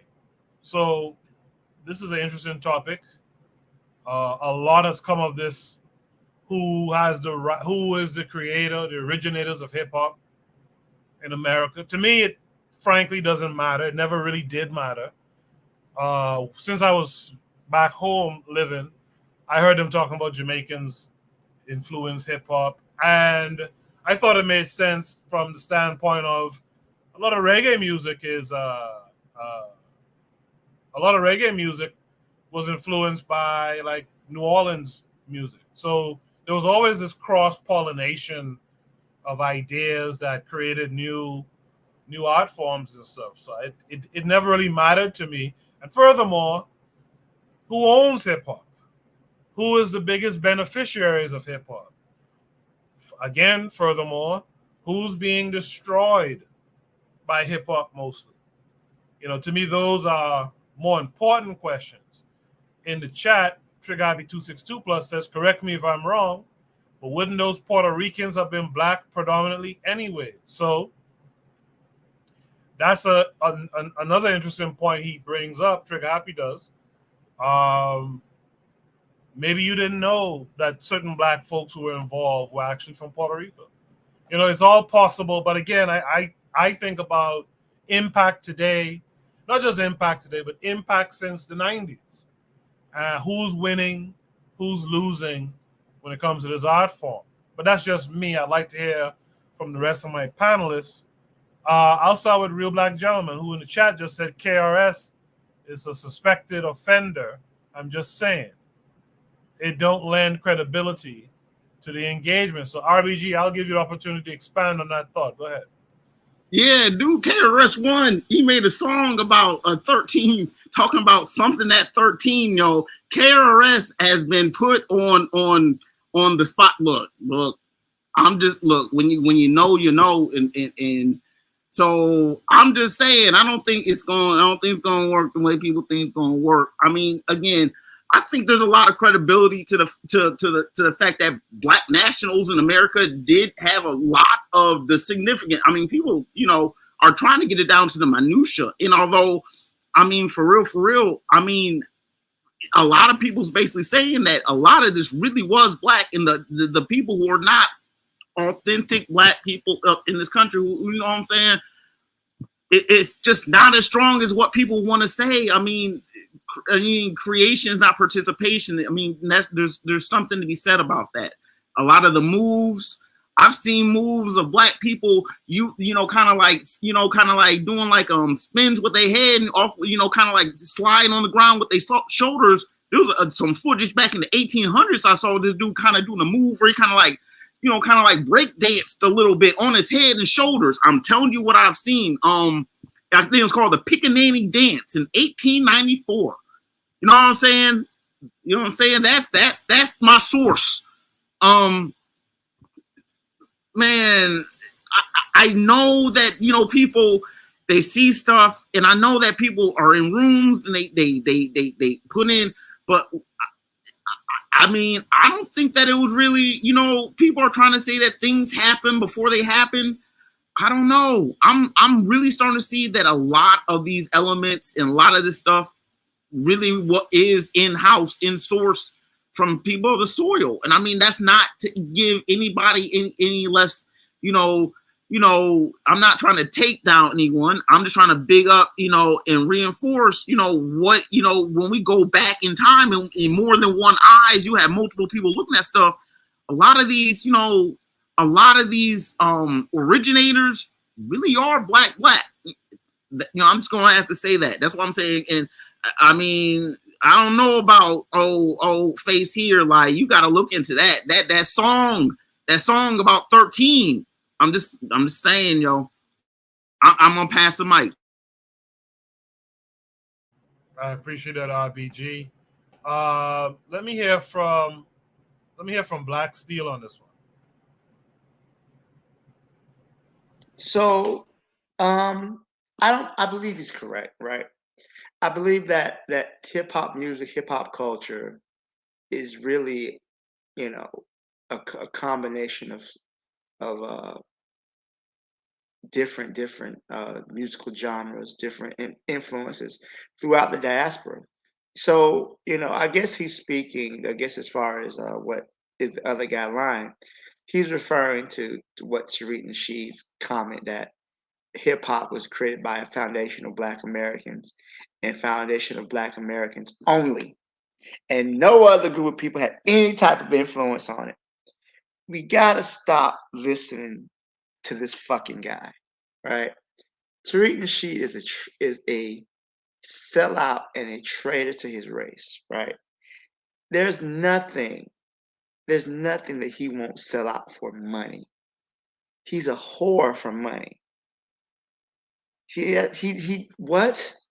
He will. There's no depth he won't sink to, and the fact that there's people thinking this dude's a historian. He hasn't graduated high school.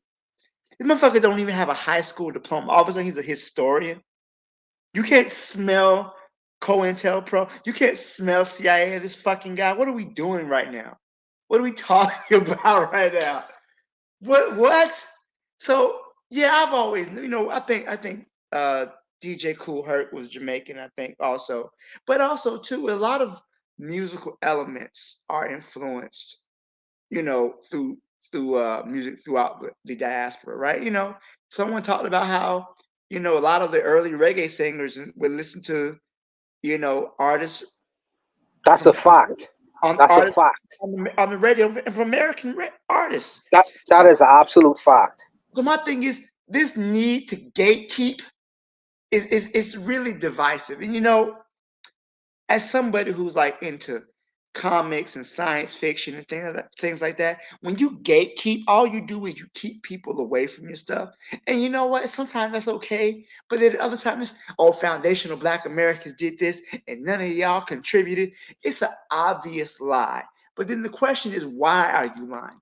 What is the purpose of your lie? What do you hope to gain from your disinformation, from your deception, right?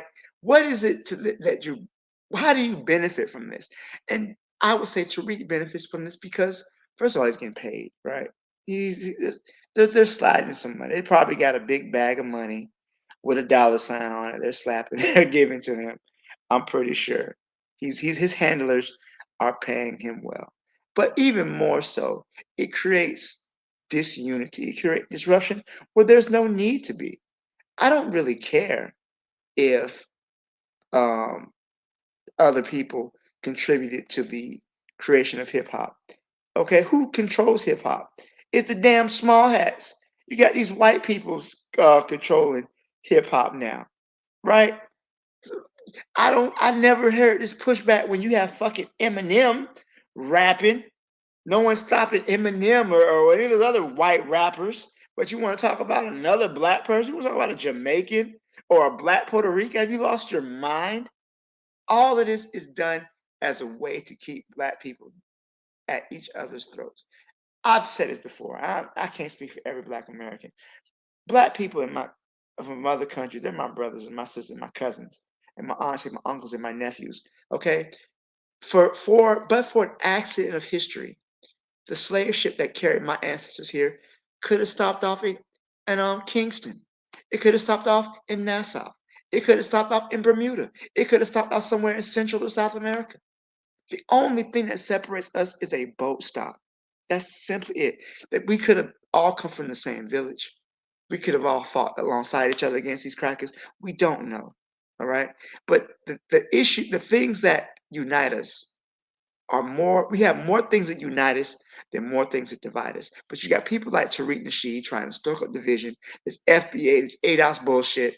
Fucking Yvette Cardinal working for Progressive for Immigration Reform, which is a right wing think tank. What the fuck are we doing right now? We gotta find a way to sanction our traders, man. Fuck Tariq Nasheed. Appreciate that.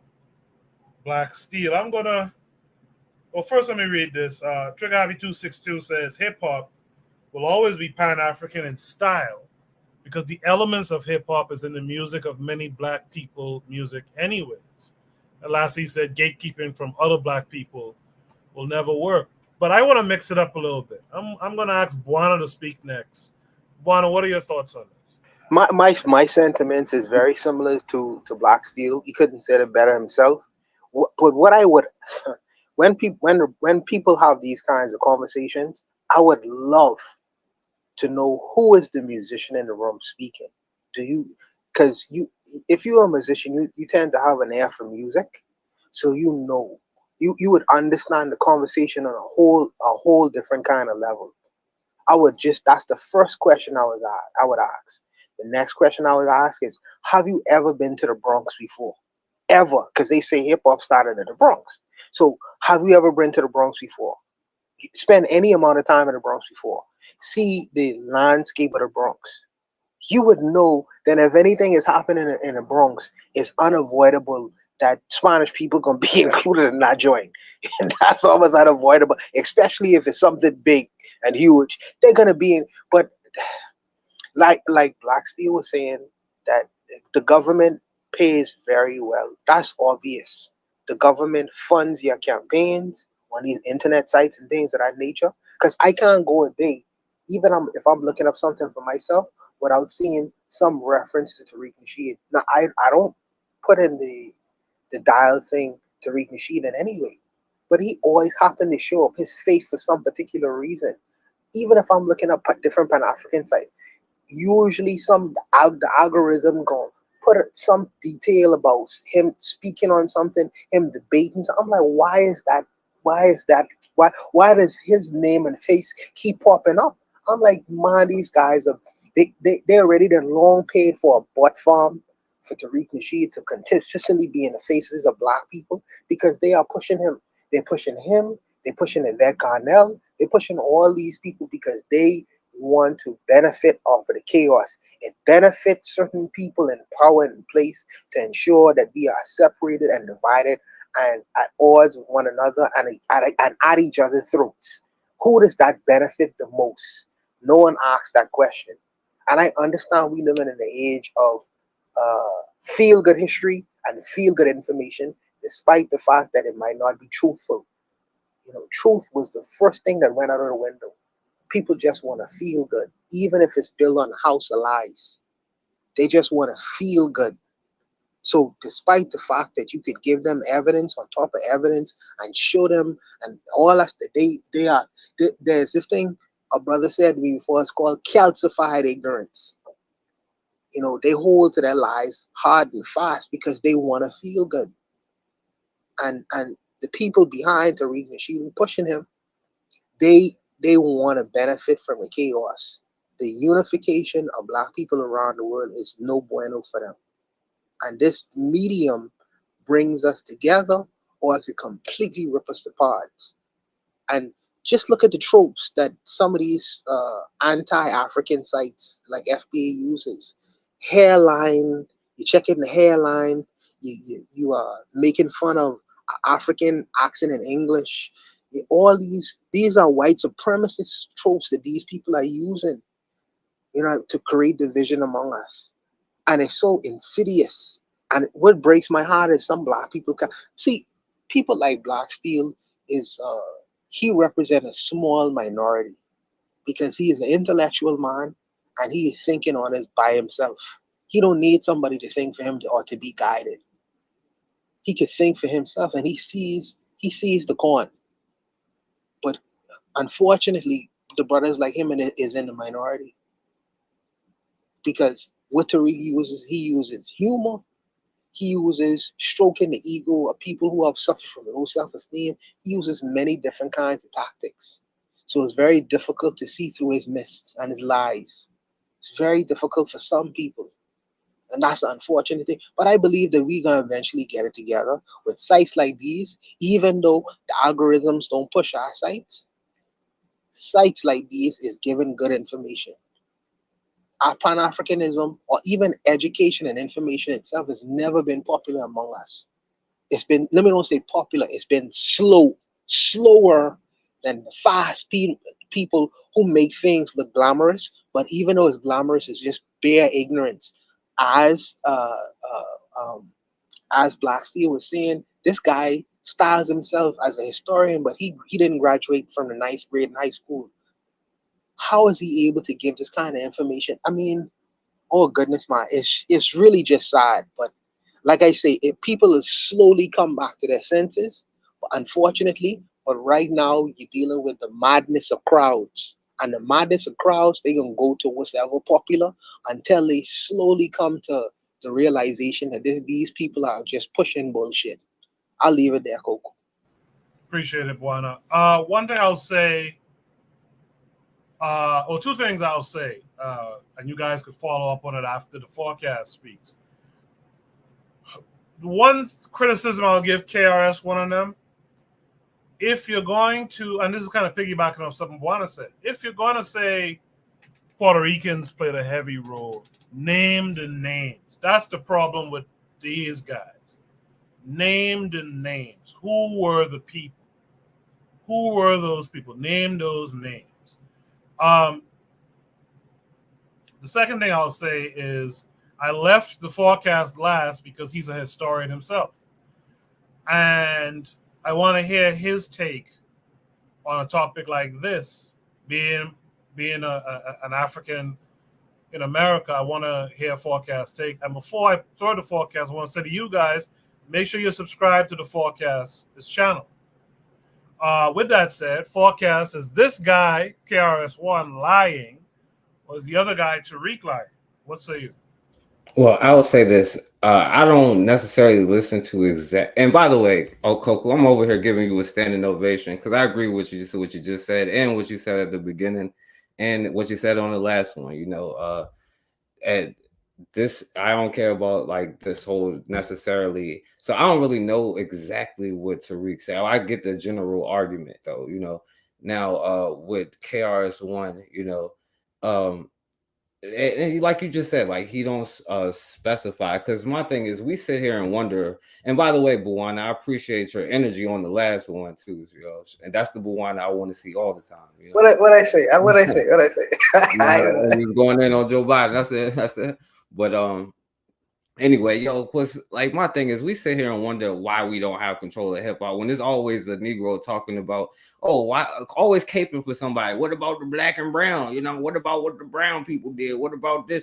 Always black people caping for somebody, you know what I'm saying? And it doesn't make sense to me why we continue to this day have that type of energy, knowing damn well like no other group is going to do the same, you know what I'm saying? Because you say ask Tiger when he make a talk about I Carumba. They can say the N-word and all that, but you can't say I Carumba. But we'll sit there and defend them all day.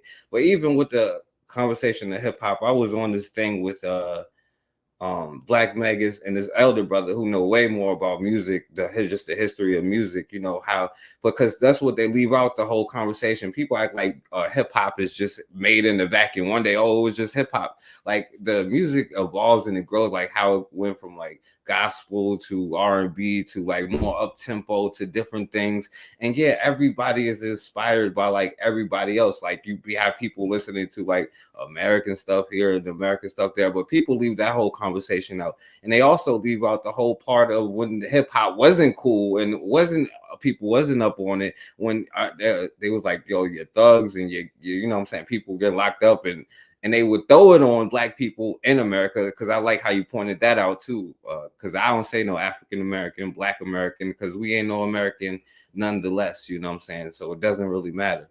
But you leave that whole part of the conversation out, how the negative traits and all of that stuff gets put on to Black people, you know what I'm saying, of when hip hop was in that thing. But when it became a mogul thing and is a worldwide thing that everybody's on now everybody has revisionist history, and like just like the people was back then fighting with us, I don't remember, but now all of a sudden everybody was fighting with us, you know what I'm saying?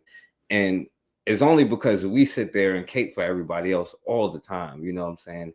And we allow other people into your culture and then wonder how they take reins of said culture, right? And then they'll get on the radio talking about, oh, this is a minority station, old and control. But guess who the minority is? It ain't you.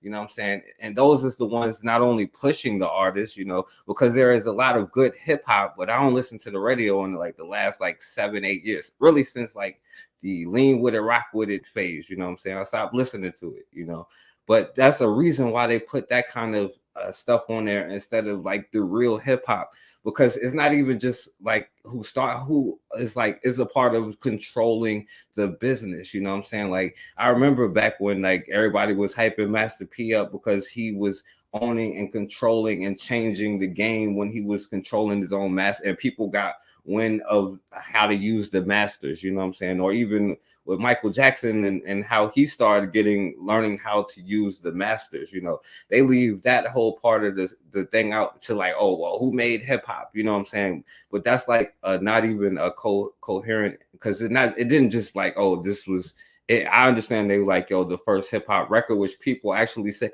and I believe MG2 said the actual first hip. I just forgot what he said, but he knows the actual first one from like a long, long time ago before any of the other ones and not the ones that they talk about either, but it was another one. So like that whole conversation is just crazy to me. So, but I also see why we do it, because we can be easily divided amongst ourselves, but find a way to put our capes on for everybody else other than our damn selves, because we will let ourselves be infiltrated that easily. But I'll pass the mic. Appreciate that forecast. You know, along those lines, I want to ask a quick follow up, and then we're gonna do our shout outs to end the show. They say hip hop is 50 years old. I came to America almost 30 years ago now. Is when I moved here.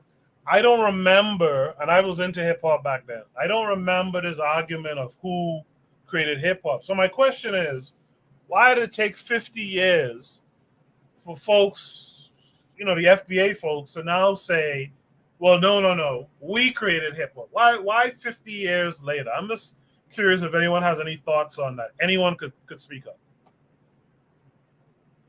It's because Black people's unity is a threat to the system of white domination that controls us, right? If Black people from across the diaspora on the continent were to organize and unite, it could threaten the global power structure. And because of that, there have been many attempts to create disunity within our people. Black people's unity has always been a source of strength, and our ability to adapt to oppression, not overcome it, but survive it, has enabled us to last longer than other groups of people. There's people who are now, their culture is extinct because they couldn't withstand what African people have been able to withstand. So I say that to say that all of us, they're bringing this to the forefront because, you know, the cracks are starting to show within the system of white global domination, right? And one thing about it, they want to continue their dominance of the planet no matter what. So it seems like a little thing. Who started hip hop, right? But when you add it up to the people, you got the foundation of Black Americans started hip hop. What other bullshit they're saying? We're not really from Africa. You know, we're Black Americans. We don't have no connection to Africa. What it is, it seems as though there's attempts to drive wedges between ourselves, who are the ancestors of those who were brought from the continent, who got deposited on the North American mainland, from the islands of the Lesser and the Greater Antilles and South and Central America. And, you know, it's just what it is. It's just really just attempts at causing disunity.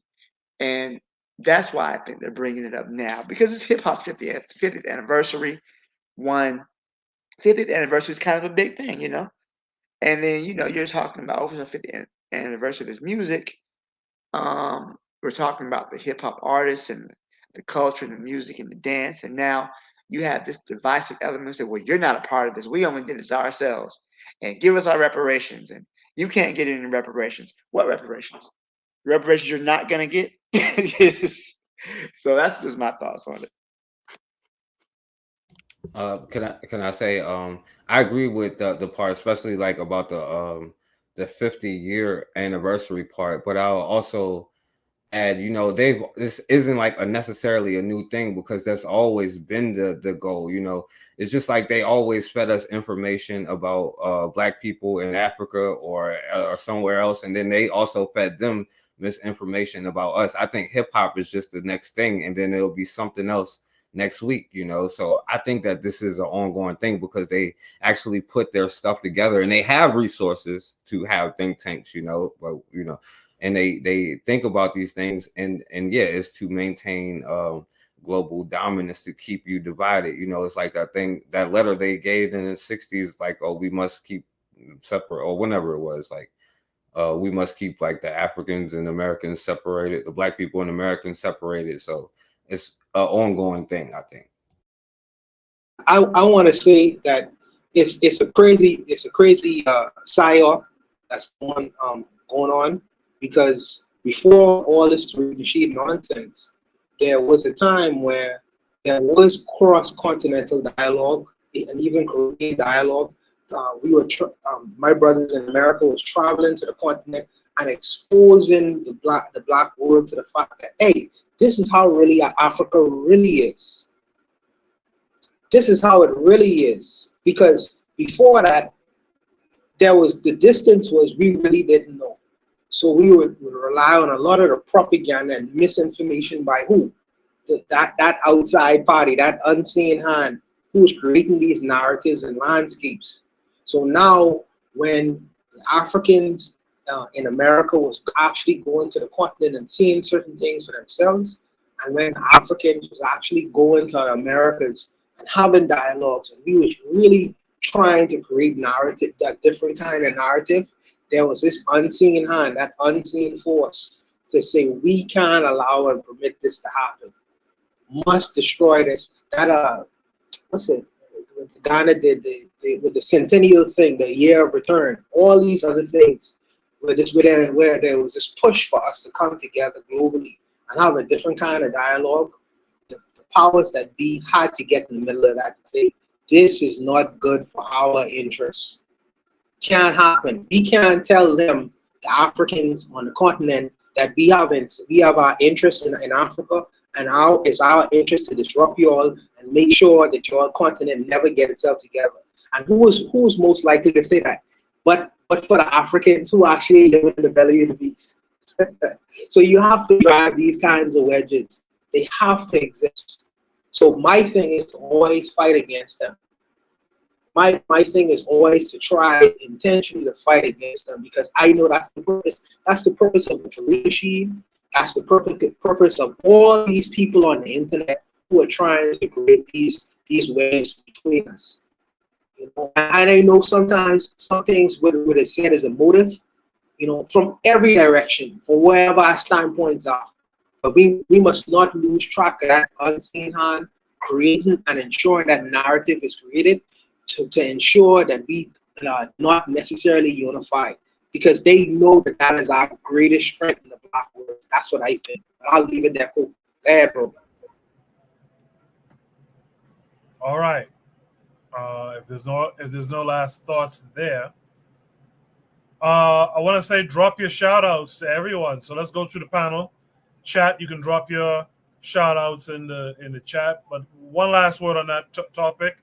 Trigger Happy said, like Juana was saying, because the people bringing the argument now 50 years later are agents. That easily says it right there. I appreciate that, Trigger. With that said, let's go through the panelists and figure out what are your shout outs this week, or anything positive you want to point out. Let me start with Real Black Gentleman. I guess I want to give a shout out to the Kenyan people for because apparently they're not happy. And I guess I'm going to take back, because I guess I kind of gave, I was thinking about it back a while ago. I was thinking maybe it wouldn't be a big deal, but it really is. Like in light of what I recognize what's going on in Kenya, like those people aren't happy with the current, what's going on. And, I mean, people, expressing themselves, and I really, I'm hoping that, hey, Kenya already sent it like an advanced little force over there. I hope they don't send the whole thing.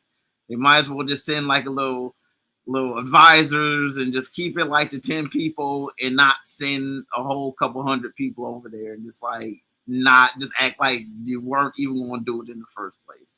They got, they got Al-Shabaab. They was fighting Al-Shabaab for a minute, but the way geopolitics is, they gonna send some goofies out. You know what I mean? They gonna send some goofies out.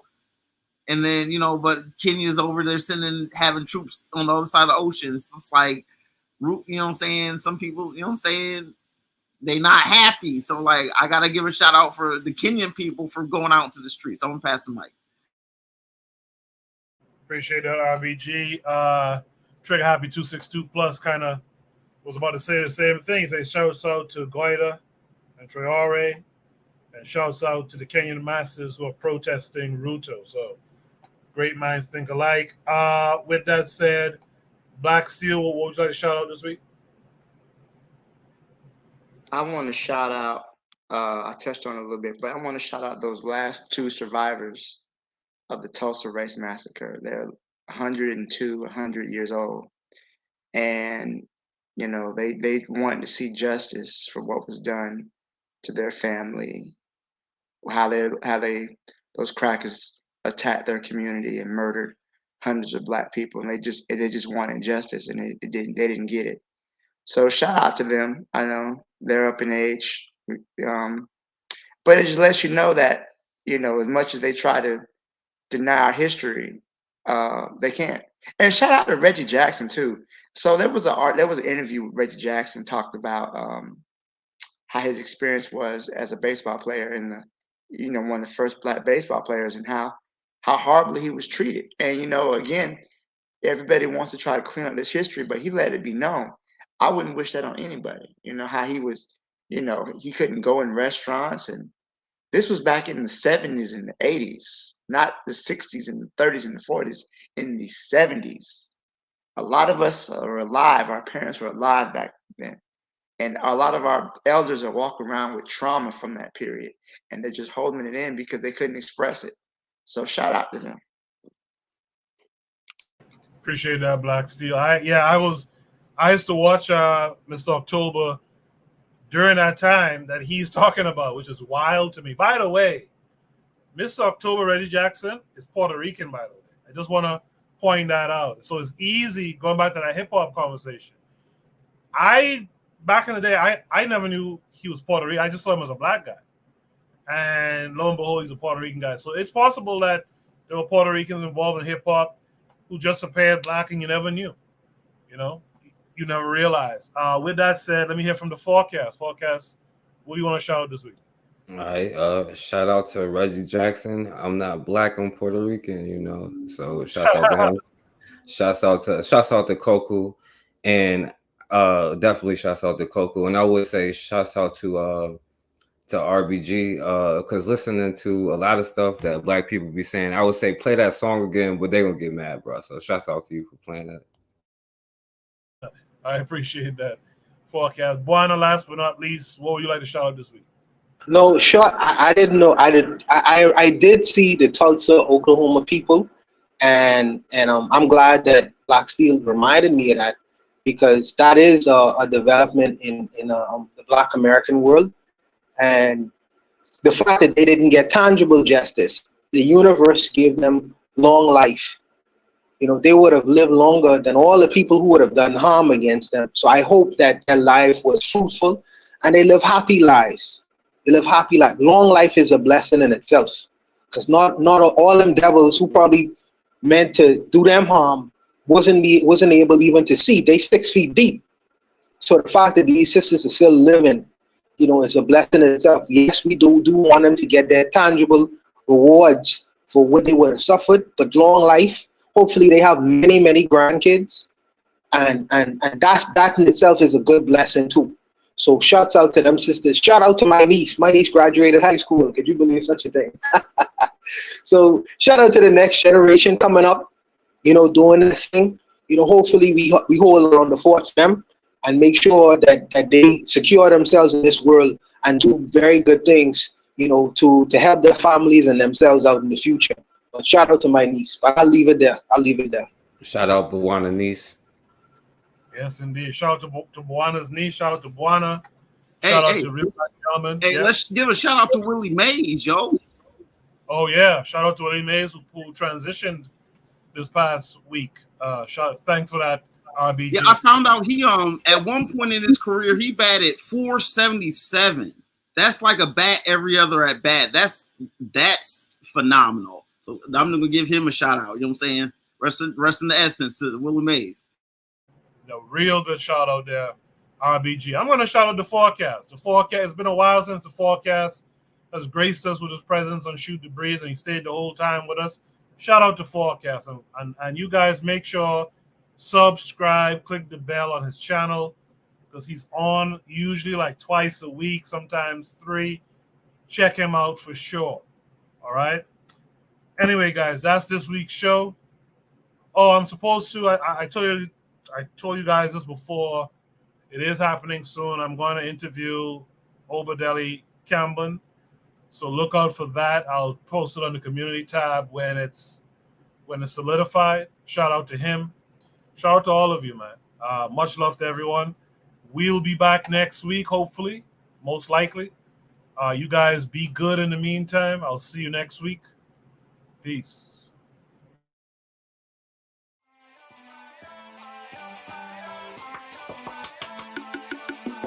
Thanks for listening to the Bitter Medicine Podcast with your host, Koku. If you like what you just heard, we hope you pass along our web address, bittermedicineblogs.com, to your friends and colleagues, and share our show to all your social media. Be sure to check out our archive section on our website for previous podcasts. This has been a KWAZ radio production. Join us next time for another session of the Bitter Medicine Podcast.